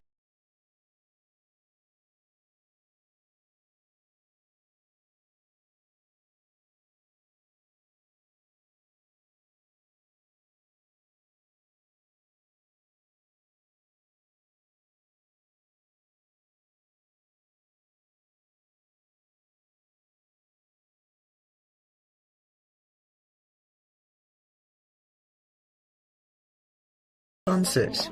Everyone's arriving early tonight. Miss Devine is pushing in her hairpins. And even Miss Hilliard is arrayed in her best black gown with a train to it. Punctuality seems to be one of your gentleman's virtues. You'd better meet him and settle his nerves before the ordeal. Have you cleaned your teeth? And said your prayers? Yes, Mamma. And cut my nails and washed behind my ears and got a clean handkerchief. He seemed as ready for mischief as a wilderness of monkeys, and I was glad to relinquish him to the Dean to make the introductions. And how is Warsaw? I haven't been there for years. Miss Lydgate was far too unself-conscious to have any attitude at all. Miss Hilliard looked deeply suspicious, but Peter was more than equal to the task. I've been looking forward to meeting you. Your paper in the Historical Review on the diplomatic aspects of the divorce was really masterly. And your handling of the he's certainly made a complete conquest of Miss Hilliard. She looks as if she's been given a birthday present. She's even introducing him to Miss Devine. Her back hair's coming down again. A sure sign of pleasure and excitement. Here comes the warden. We shall have to separate them. He's got to take the warden into dinner. All's well. She's collared him. The firm assertion of the royal prerogative. In hall, I was placed between Miss Hilliard and Miss Barton, and since neither had anything particular to say to me, I was able to observe the warden's determination to size up Peter, and his diplomatically veiled determination to size up her. But probably you're not interested in all this question of women's education. Is it still a question in Oxford? I had hoped I'd return to civilization. They manoeuvred their way through the question of college endowments, the philosophy of Plato. I fear that philosophy is a closed book to me, as music is to the tone-deaf. A very apt analogy. As it happens, I am tone-deaf myself. Eventually, the warden collected the high table with her eye, rose and made a stately exit. As we moved to assemble for coffee in the senior common room, I realized how queer the whole situation was. I felt that Peter was some dangerous alien, and that I was on the side of the women who were welcoming the Inquisitor among them. I felt exactly like Judas. Feeling Judas is part of the job. It's no work for a gentleman. Shall we wash our hands like Pilate and be thoroughly respectable? No, we're in for it now. We'll be degraded together. Oh, that will be nice. I slid my hand under his arm and I thought, He and I belong to the same world, and all these others are the aliens. We'd better go in. What do you want me to do? Chuck the ball back to me if it runs out of the circle. Just exercise your devastating talent for keeping to the point and speaking the truth. That sounds easy. It is for you. That's what I love you for, didn't you know? Coffee was already on the table, and the senior common room gathered about it and then divided into groups. But one by one the spurts of conversation faded and died, leaving Peter's voice floating like a solo instrument. The execution of the guilty is unpleasant, but not nearly so disturbing as the slaughter of the innocents. To take one example, I happened to find out that a young woman had murdered an old one for her money. Well, it didn't matter much. The old woman was dying in any case. But as soon as I began to meddle, the girl set to cover her tracks, and 2 other innocent people were killed. You're suggesting that they were sacrificed to a social principle? To Lord Peter's social principles, at any rate. You can't carry through any principle without doing violence to somebody. What is important is to establish the facts. Oh, but surely one cannot simply brush aside the question of personal loyalties. And so the discussion was fairly launched, with feelings running high on both sides. Of course, if you think that private loyalty should come before loyalty to one's job. With Peter always contriving to steer the talk back in the direction he wished it to take. But the question is not always as simple as one might suppose. How about the artist of genius who has to choose between letting his family starve and painting potboilers to keep them? He's no business to have a wife and family. It would be perfectly immoral for him to turn out bad pictures. I don't see that a few bad pictures would matter one way or another. Of course they matter. If you can't agree about a painter, why not make it a scientist? There are certainly questions of principle there. Somebody wrote a novel called The Search. C.P. Snow. It's funny you should mention it. That was the book that was vandalized. That's probably why it came into my mind. I've never read the book. It's about a man who sets out to be a scientist and gets on very well until, just as he's about to be appointed to an important executive post, he discovers he's made a serious error in a scientific paper. Somebody finds out and he doesn't get the job. So he decides he doesn't care for science after all. Obviously not. He only cared about the post. But in the same novel, somebody does deliberately falsify a result in order to get a job. But the man who spots it says nothing, because the scientist is badly off and has a wife and family to support. Well, of course one couldn't do that. Not for 10 wives and 50 children. I congratulate you, Miss Barton, for striking such a fine, unfeminine note. Will no one say a word for the poor women and children? But surely we're drifting away from the point. This thing was in a novel. It would never happen like that in real life. Oh, but it does. It's happened to me. When I was examining for professorial thesis at Flamborough College, there was a man who produced a very interesting paper on an historical subject. It was a very persuasive piece of argument. Only I happen to know that it was quite untrue, because a letter that absolutely contradicted it was in existence in an obscure library in a foreign town. But internal evidence showed that the man must have had access to that letter. I discovered afterwards that he had seen the letter and deliberately suppressed it. But how could you be so sure he had seen it? He might carelessly have overlooked it.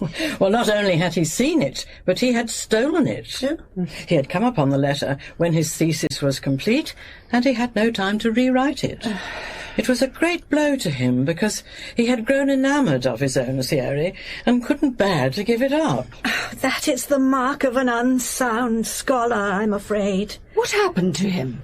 Well, that was the end of him, of course. Naturally, he lost his professorship, and they took away his MA as well. Oh, dear. The poor man must have wanted the job very badly. It would have meant a great deal to him financially. He was married and not well off. I don't know what became of him. He dropped out completely. You'd think it would be a lesson to him. He'd sacrificed his professional honour for the women and children we hear so much about. But in the end, it left him and them much worse off. And then a silence fell. There was a palpable nervous tension in the room. Now, they were saying to themselves, now something is going to happen. Something is going to be said about the Shrewsbury poison pen, and it is all going to be very uncomfortable. It really is the most ghastly outrage. That loathsome smell of decay, that disgusting mound of putrefaction. What exactly are you talking about, Lord Peter? The corporation garbage dump. It has destroyed the romance of Oxford. The following day, Peter came back to Shrewsbury with his nephew, Viscount St. George. I want to see if he can identify the woman who grabbed him round the throat that night. But St. George recognised no one, and to Peter's fury and the outrage of Miss Hilliard, enfolded me in a passionate embrace beneath the windows of the senior common room. Damn that boy! Oh, Peter, what does it matter? He only wanted to tease you. Well, it's a pity he can't find some other way to do it. I seem to be a perfect millstone tied around your neck, and sooner I clear out the better. I snapped back at him, and he went off in a fury on some mysterious mission to York. On the following night, a strange and sinister thing happened. I'd been taken by my Somerville friend to a literary gathering in honour of a celebrated minor poet. I was told I was wanted on the telephone. Is that Miss Vane? Yes, who's that speaking? This is Shrewsbury College. Could you please come round quickly? There's been another disturbance. Who is that speaking, please? This is Dr. Baring's maid. And what has happened? I don't know, miss. The warden said I was to ask you to come at once. I said my goodbyes and was hurrying across Garden Quad when I remembered something Peter had once said to me. The heroines of thrillers deserve all they get.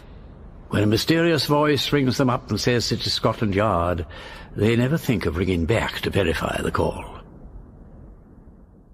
I rushed to the nearest phone box and rang the Shrewsbury Porter's Lodge and asked to be put through to the warden's lodging.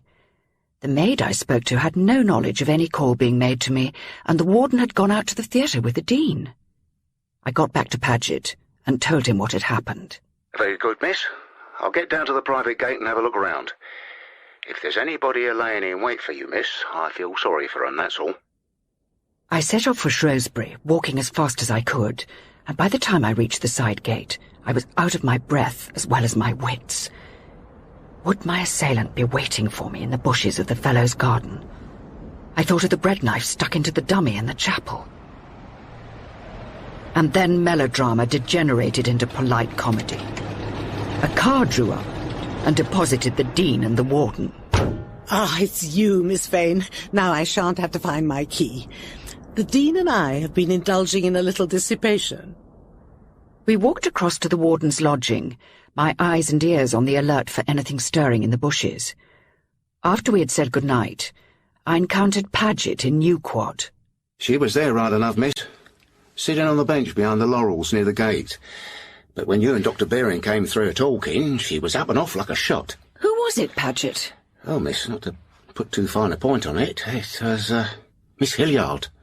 Oh, look here, Paget, I don't want anything said about this. Oh, no, miss, no.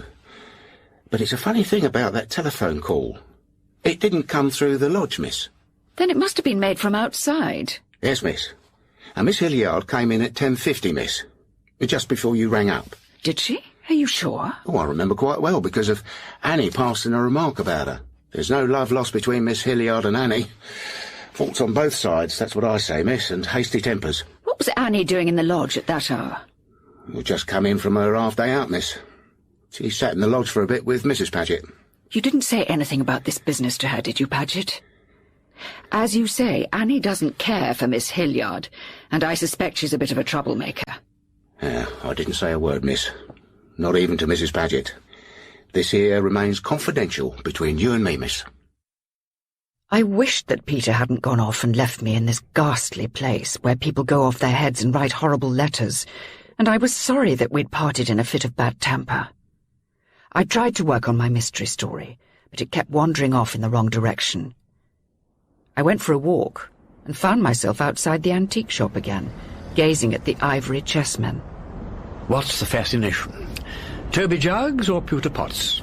Or the dubious chests with troublesome handles? The Chinese chessmen. Ah. I've fallen a victim to them. I don't know why. I have no possible use for them. They simply bewitch me. When did you get back? Just before lunch. I was on my way to see you. And have you found out anything useful? I have been scouring England for a man called Arthur Robinson. And who is he? He's the unfortunate gentleman with a thesis who came up against the formidable memory of Mr. Vine and who lost his job. I persuaded her to let me have his name. So far, I've found out precious little, but Miss Climperson's agency are working flat out on it. Have there been any new developments at college? Well, yes. Something rather queer happened the other night, only I don't quite understand it. Why don't we go for a spin in the car, and you can tell me all about it? Am I making a mountain out of a molehill, Peter? I think not. It's possible that our friend has realized you are a danger and is minded to tackle you first. Unless, of course, it is a quite separate view, which is just possible. But I don't think you want to take any chances. Look, I know what you need. A dog collar. The kind with brass knobs. We've just passed a leather and harness shop. Do you really want me to wear this? Is it supposed to be a badge of ownership? God forbid. It's to guard you against the bites of sharks. Excellent also against stranglers and throat slitters. I can't go about in this. Well, not in the daytime. But it will be very handy when patrolling the college at night. Try it on. Yes. Well, it's rather becoming, don't you think? I don't see why it shouldn't set a new fashion. I do. Do you mind taking it off now? But you promise you'll wear it? I promise, but please take it off now. There. Do you realize this is the only thing you ever let me give you? Except my life. Except my life. It must have been a pretty bitter gift if you can't let either of us forget it. I'm sorry, Peter. That was ungenerous and beastly of me. You shall give me something if you want to. May I? What shall I give you? A roc's egg? The green eye of the little yellow god? Give me the ivory chessmen. My dear, of course. Would you like them now? This instant. Some miserable undergraduate may be snapping them up. All right. I'll engage not to drop below 70, except in the 30-mile limit. Well, there they are.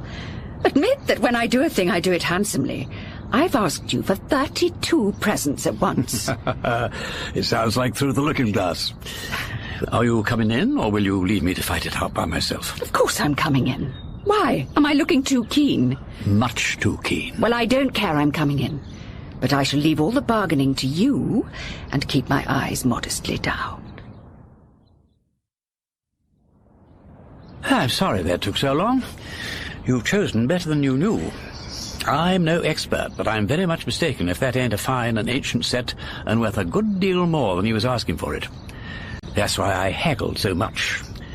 When a thing looks like a bargain, there's usually a snag about it somewhere. If one of those dashed pawns wasn't the original, it would make the whole set worthless. If the set hadn't been perfect, should you have bought it? Not at any price. Not if I still wanted it. No, that's the snag about me. Besides, you wouldn't want it. You have the scholarly mind, and you'd always feel uncomfortable knowing it was imperfect, even if nobody else knew. That's true. Well, I'm glad they're all right, because I love them with a perfectly idiotic passion. They've been haunting my slumbers for weeks. And even now I haven't said thank you. Oh, yes, you have. And anyway, the pleasure is all mine. But where are you going to keep them? You can't just leave them in their box. Look at all these little fragile spears and the royal headdresses. They were mine. I shouldn't be able to keep my eyes off them for a moment. I've just remembered. We can get one of the glass cases from the science lecture room. You can keep them in there. Thank you. That would be lovely. I've always considered chess the most wearisome amusement in the world. Oh, nonsense. Shall we have a game, Miss Vane? But I expect you could play my head off. I'll give you a pawn advantage. Even so, I suffered 3 humiliating defeats in quick succession.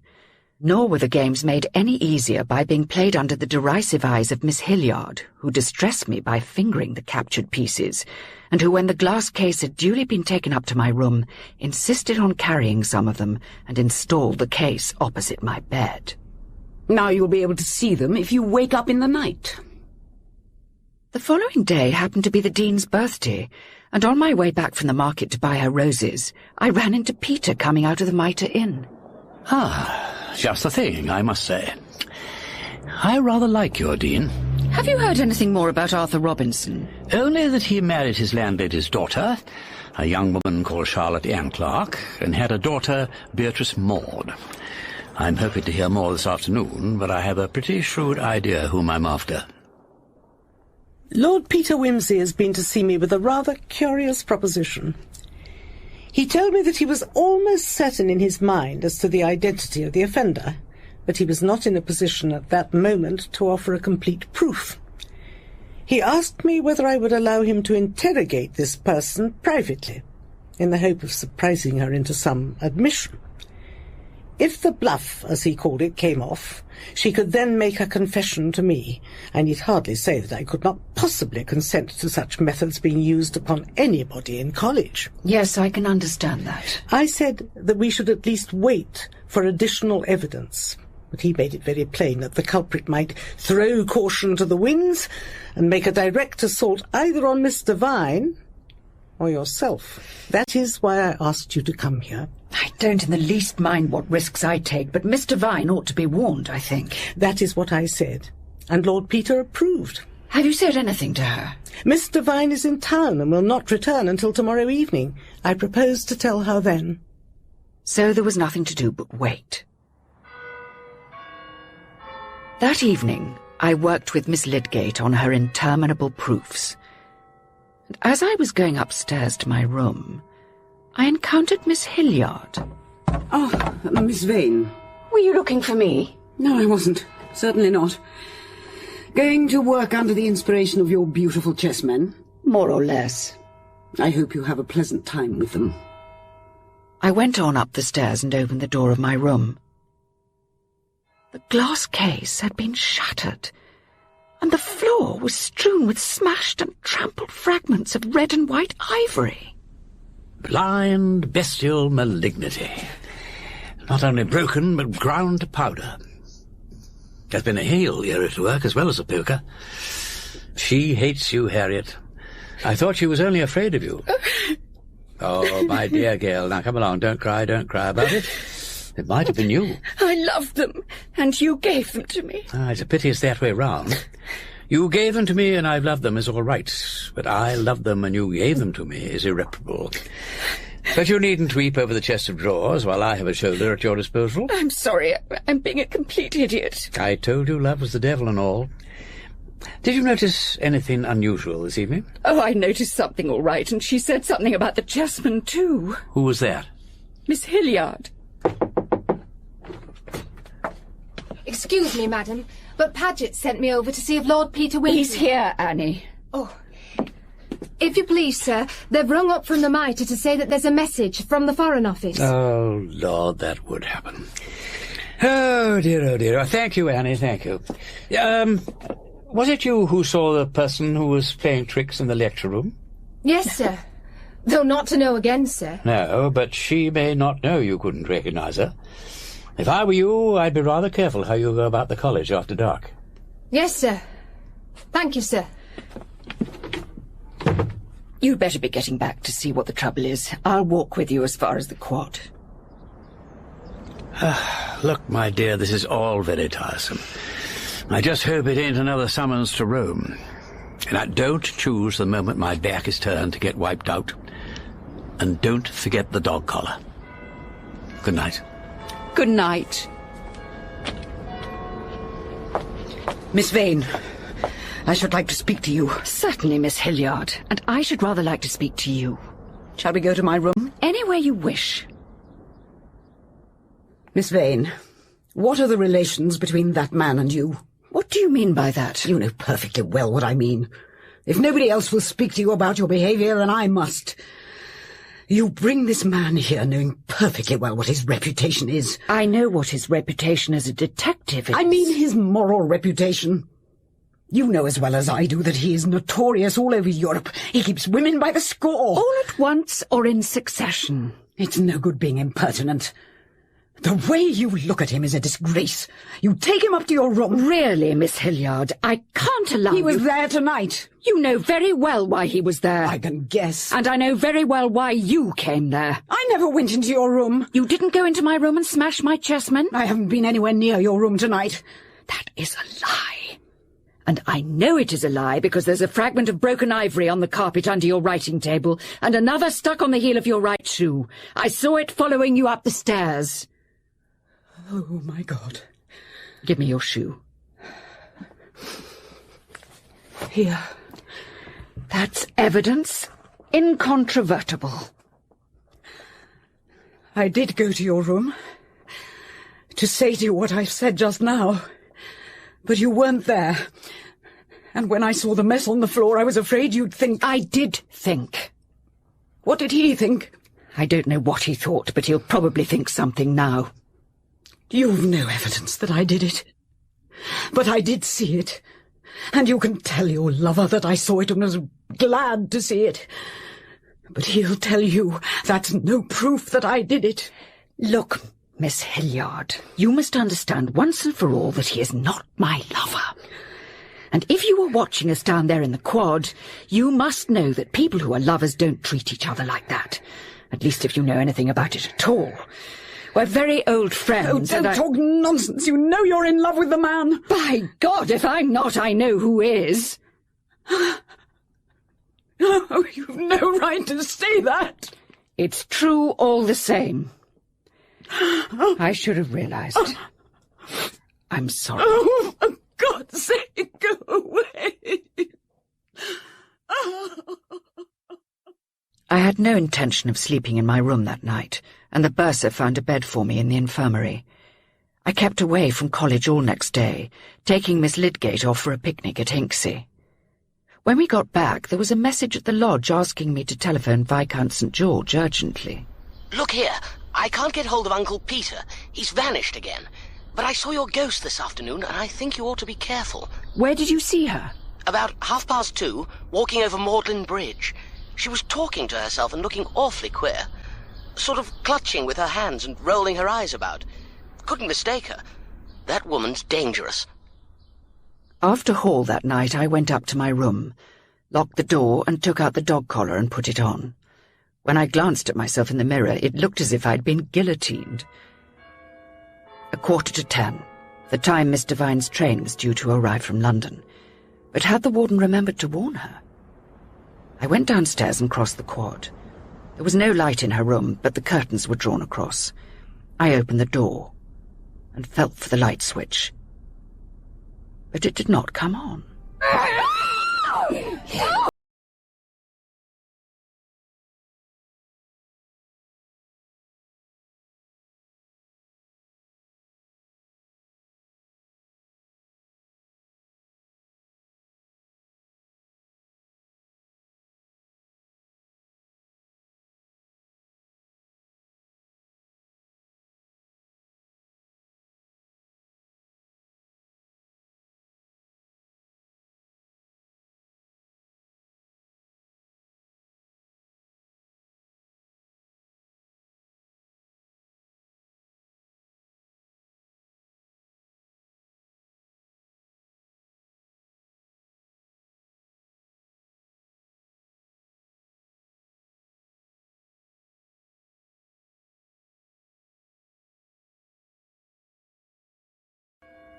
A 10:15, the time Miss Devine's train was due to arrive from London. But had the warden remembered to warn her? I went downstairs and crossed the quad. There was no light in her room, but the curtains were drawn across. I opened the door. You filthy bitch! I'm going to kill you as you killed him!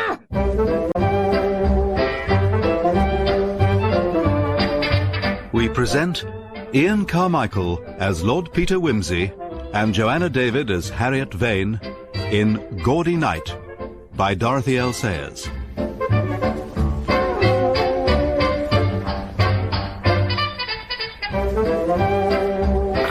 I wouldn't try to sit up. I've got the beast of a headache. The rest of you's in one piece, thank goodness. What happened? That's what we'd all like to know. Poor Mr. Vine's train was a bit late, and when she got here, Paget told her the warden wanted to see her. So she went along to her room to take her hat off, and of course the light wouldn't go on. But she could hear you snorting on the floor in the dark. Oh. She managed to find the table lamp, and there you are. A nasty, bloggy sight for a respectable woman to find in her sitting room. So she rushed out calling for help and ran about all over the place until somebody fetched the warden. And then her groggy heart went back on her and she went all blue on us. We had a lovely time, but she's right as rain now. Quite a gaudy night. I'm sorry I missed it. And then, just as we were settling down, all the fuss started again about Annie. Annie? What happened to her? We found her in the coal hole in such a state. What with coal dust and hammering with her fists on the door. I wonder she wasn't clean off her head, poor thing. And if it hadn't been for Lord Peter, we mightn't even have begun to look for her before next morning. Yes, he warned her she might be attacked. But how did he... Did you get him on the phone, or what? Yes, eventually. It took us some time to get hold of his phone number, and it was midnight before I managed to speak to him. He said he'd drive down from London at once, and then he asked if anything had happened to Annie Wilson, which set us off trying to find where she'd got to.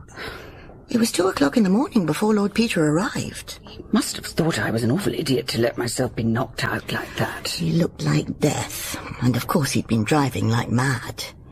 He came in to see you, but you were still rather under the weather. And he explained about the dog collar, which had rather puzzled us. I suppose she really meant to get Mr. Vine. But you still haven't told me about Annie. How did she get into the coal cellar? Apparently she was putting the deck chairs away in the loggia when somebody seized her round the neck from behind, frog-marched her into the cellar, locked her in and took away the key.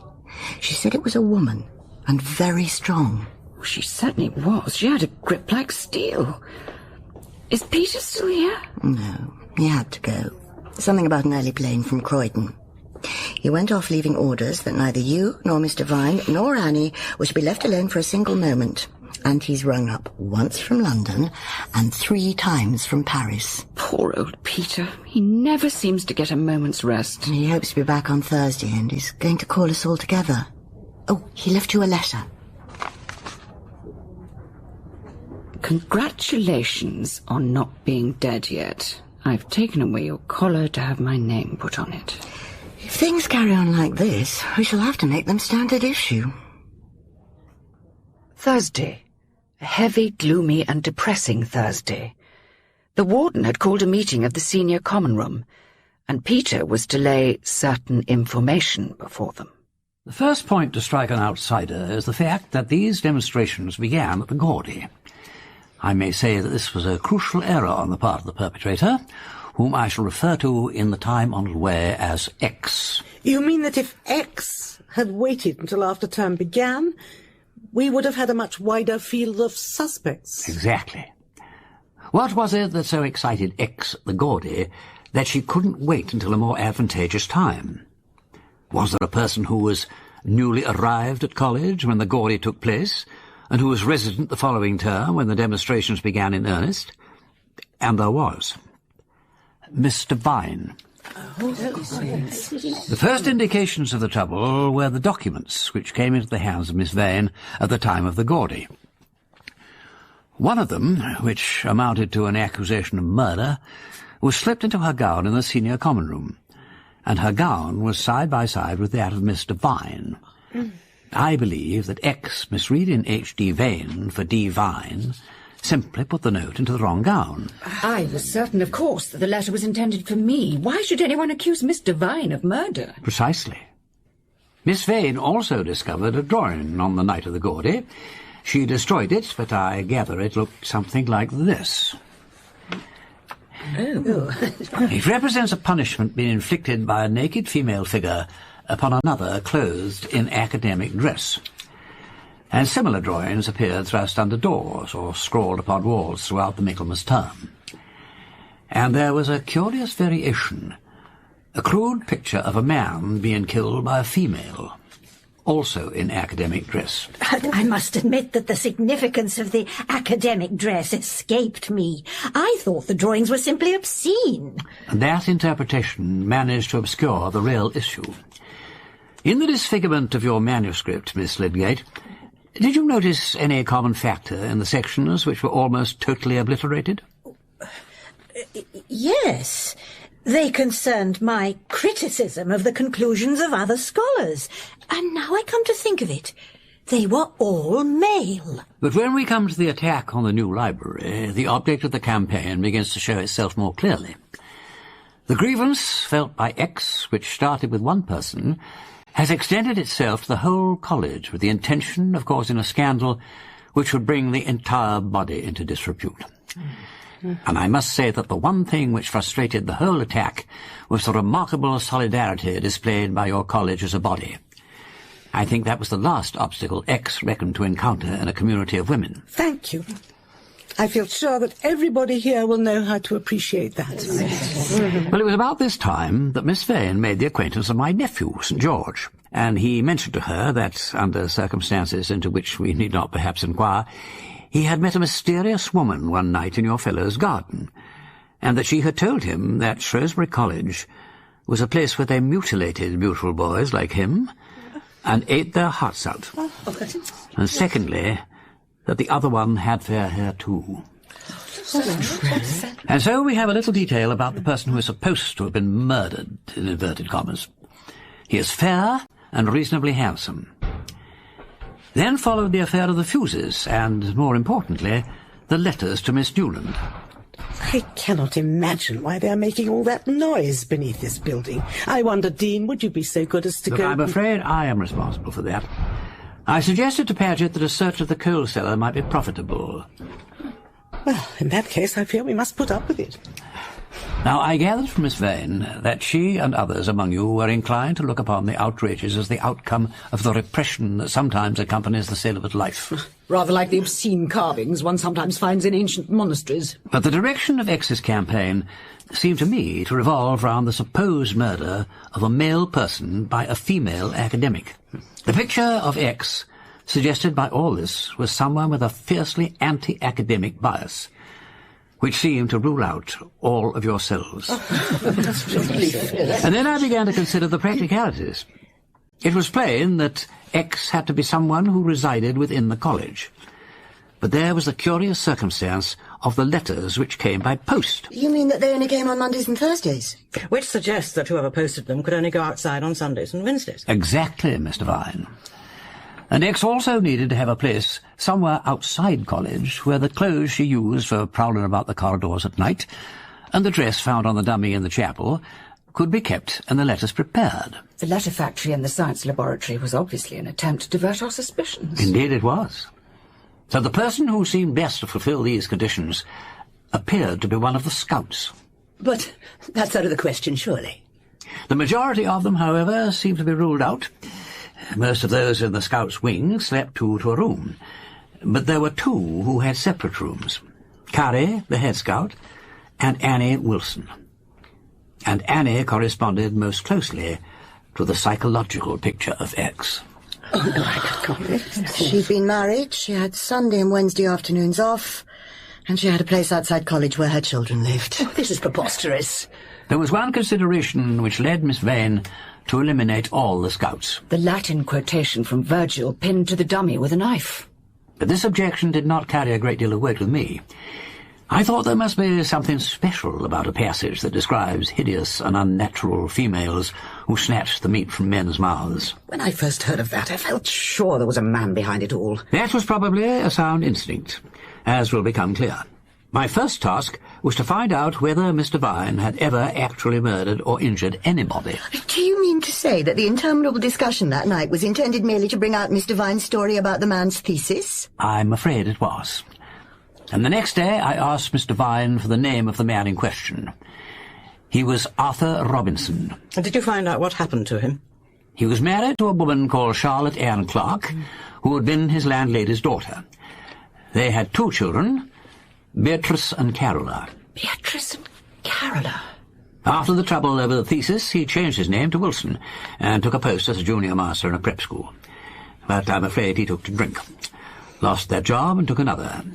Lost that, and 3 years ago he blew his brains out. Oh, no. There were photographs in the local paper. Here it is. A fair, handsome man. Something of my nephew's type. And here is a photograph of his widow. Yes, that is Annie Wilson. If you read the report of the inquest, you will see that he left a letter saying that he had been hounded to death. It contained a Latin quotation which the coroner translated. Tristius haudilis monstrum The nex lines that aevio. were pinned to the dummy. So you were right, Miss Hilliard. A man was behind it. Annie Wilson, being obliged to do something to support her children and herself, went into service and applied for a job here. She probably knew that as a widow with 2 children she would receive kindly consideration. What did I tell you? I always said that ridiculous sentimentality about married women would be the ruin of this college. Poor soul, brooding over her grievance in such an unbalanced way. If only we had known, we could have surely done something to make her see things in a more rational light. Well, did it never occur to you, Mr. Vine, to inquire what happened to that unhappy man? I'm afraid it did not. Why should you? So it was Annie Wilson who attacked Miss Vane? Oh, yes. I find it difficult to forgive myself for not having spoken earlier, with or without proof, to put the suspect under observation. Oh, nonsense. If you had, she might have chucked the whole thing for the rest of term, and we should still know nothing. I wasn't much hurt. No, but it might not have been you.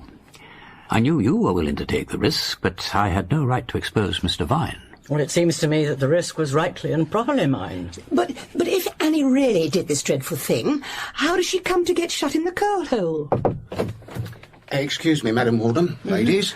I think we are about to discover that. Here you are, Lord Peter. Here's the cellar key, right at the bottom of the coal heap. So, she locked herself in and hid the key in a desperate attempt to divert suspicion from herself. Thank you, Paget. One moment, Paget. I want to see Annie Wilson. Will you please find her and bring her here? I don't think that is a very good idea. You have made a public accusation against this unfortunate woman, and it is only right that she should be given the chance to answer it. Bring her here at once, Paget. Annie came in, wan and subdued. And then she noticed the newspaper containing the photographs of herself and her husband spread out upon the table. Her eyes went round the room like a hunted animal. Annie, certain allegations have been made against you concerning the disturbances in this college, and I have sent for you in order that you might clear yourself. Clear myself? I wouldn't trouble to clear myself. I'd like to see you bring me into court. How would you look, you smug hypocrites, sitting there while I told the judge how that woman killed my husband? I'm exceedingly disturbed. I knew nothing of this until just now. But I could not foresee the consequences. I mean, even if I had... You wouldn't have cared. You killed him and you didn't care. What harm had he done to anybody? He only wanted to live and be happy. He told a lie about somebody who was dead as dust hundreds of years ago. Nobody was the worse for that. Was a dirty piece of paper more important than our lives and happiness? You broke him, and you killed him. Do you think that's a woman's job? Most unhappily, it was my job. What business had you with a job like that? A woman's job is to look after her husband and children. I loved my husband and you broke his heart. If he'd have been a thief and a murderer, I'd have loved him and stuck to him. Annie, you must surely understand that... Understand? What do any of you understand with all your books and your learning? You're ignorant and stupid and helpless, you silly old hags. You even had to get a man to do your work for you. You brought him here, Miss Vane, and you're the dirtiest hypocrite of the lot. You had a lover once and he died. You chucked him out because you were too proud to marry him. You were his mistress and you sucked him dry. And what are you going to do with this one here? You send for him when you need him to do your dirty work, and when you've finished with him, you'll get rid of him. You'll use him like any other tool to break me. You'd like to see me in prison and my children in an home because you haven't got the guts to do your proper job in the world. The whole bunch of you together haven't got flesh and blood enough to make you fit for a man. And as for you, your lordship, you rotten little white-faced rat, it's men like you that make women like this. You don't know how to do anything but talk. That woman's making a fool of you and you can't even see it. Well, what are you going to do now, all of you? Run away to the magistrate because I made fools of you all? You daren't touch me. You're afraid of me. I had a husband, and I loved him, and you killed him. You killed him, and we never had a happy moment ever again. heaven's sake, can't this be stopped? No, come, Annie. We're all very sorry for you, but you mustn't behave in this hysterical way. What would your children? No, shh. You better come and lie down quietly and take some aspirin, bless her. Will you help me out with her? I apologise for allowing this scene to take place. I ought to have known better, Lord Peter. You were perfectly right. Of course he was right. He's always right. He said it was dangerous to care for anybody. He said love was the devil. Oh, God, get me out of here. I'm going to be sick. And of course, Miss Devine, no sane person could think of blaming you. Nobody, perhaps, but myself. Lord Peter, a little later on, when we are feeling more ourselves, I think we should like to say that Please don't. It doesn't matter at all. Then I think we should bring to an end these proceedings. Good afternoon. I do blame myself. Most bitterly. Not for my original action, but for the sequel. But surely... Nothing you can say to me could make me feel more responsible than I do already. I can have nothing to say.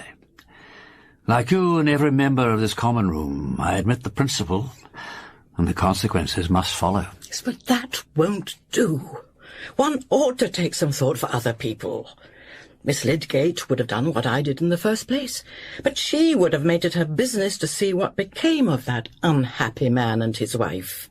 Miss Lydgate is a very rare person, but she couldn't prevent other people from suffering for her principles. That seems to be what principles are for, somehow. How much are you going to suffer for this? Oh, God knows, that's my lookout. In any case, you know I'm with you. Every time. Oh, thank heaven they've gone. I'm afraid I made rather an exhibition of myself. Well... What's happened to Peter? Oh, he's gone too. Miss Vane, I've no wish to pry impertinently into your affairs, but we've had to face a good many facts this afternoon. Isn't it time you faced the facts about this man? I have been facing one fact for some time. That is that if I once gave way to Peter, I should go up like straw.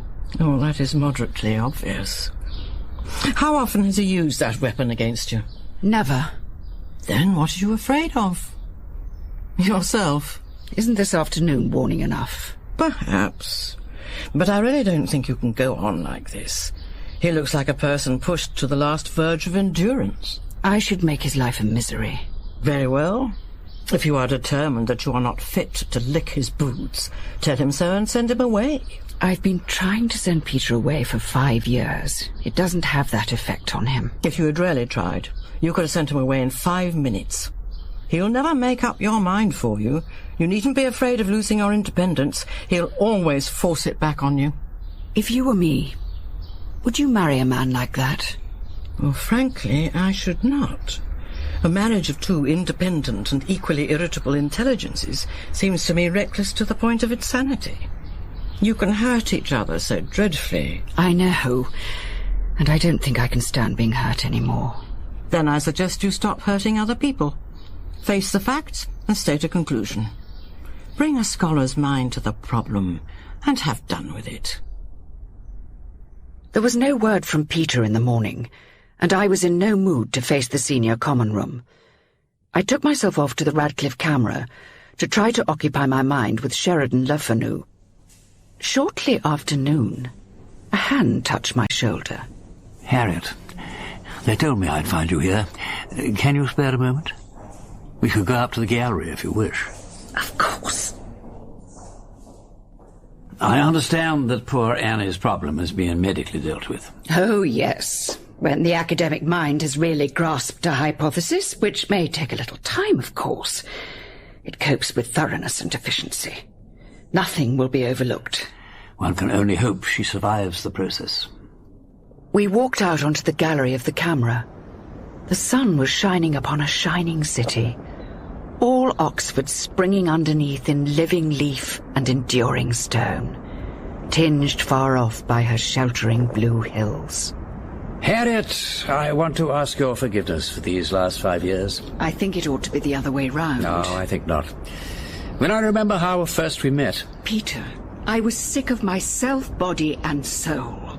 I didn't know what I was doing. I had found you beyond all hope and expectation at a time when I thought no woman could ever mean anything to me beyond a little easy exchange of pleasure. I was so terrified of losing you before I could grasp you that I babbled out all my greed and fear, as though, God help me, you had nothing to think of but me and my windy self-importance. Oh, Peter. My dear, you showed me what you thought of me when you said you would live with me but never marry me. Don't. I'm ashamed of that. Ah, not so bitterly ashamed as I've been. It has taken me a long time to learn my lesson, Harriet. I've had to pull down, brick by brick, the barriers I had built by my own selfishness. Peter, it's not fair to let you talk like this. It's I who ought to apologize. If I owe you nothing else, I owe you my self-respect, and I owe you my life. Ah, but I've given you that back by letting you risk it the other night, and nearly losing it in the process. That was the last kick that sent my vanity out of doors. Peter, I did manage to appreciate that. I heard that you collected 5 summonses for speeding on your drive from London to here. Mayn't I be grateful? I don't want your gratitude. But won't you take it now that I want to give it to you? Then I have no right to refuse. Let that clear all scores, Harriet. You've given me far more than you know. You are free now and forever, as far as I'm concerned. You saw yesterday what personal claims might lead to, though I didn't intend you to see it quite that brutal way. But I couldn't see how I could have prevented it. Yes, you wouldn't falsify the facts to support a thesis. What would have been the good? What could I ever have gained by letting you imagine a lie? I set out in a lordly way to offer you heaven and earth. I find that all I have to give you is Oxford, which was yours already. Enter into your heritage. Peter, Oh, damn. No, don't worry, don't worry. It's quite all right. Hey, it looks as though I may have to go back to Rome next week. But I shan't leave Oxford till Monday. On Sunday there's a concert at Balliol. You'll have to wear your gown again, I'm afraid. But will you come to it? We'll have one other Gaudy Night and comfort our souls with a Bach concerto for 2 violins. And after that, I shall be clearing out and leaving you to... To what? To whatever you wish. Your writing, to Oxford perhaps. But say you'll come.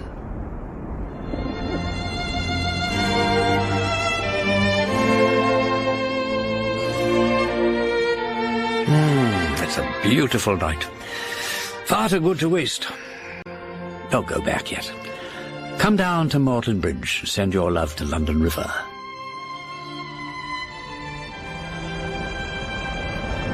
There's something about this place that alters one's values.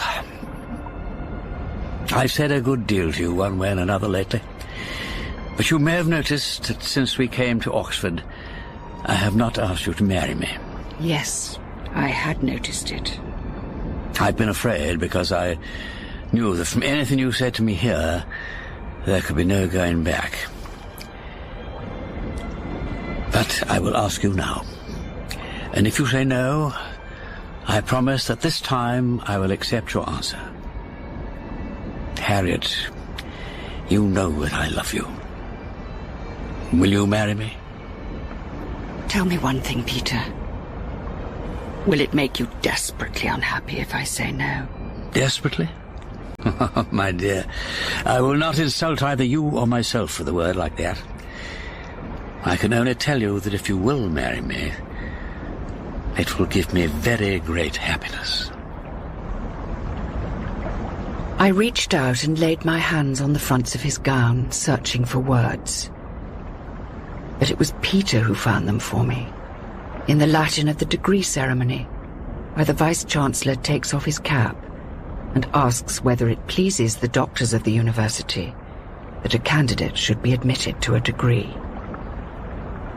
Peter bared his head and stood with his mortarboard in his hand. Plaquette, magistrat? Plaquette.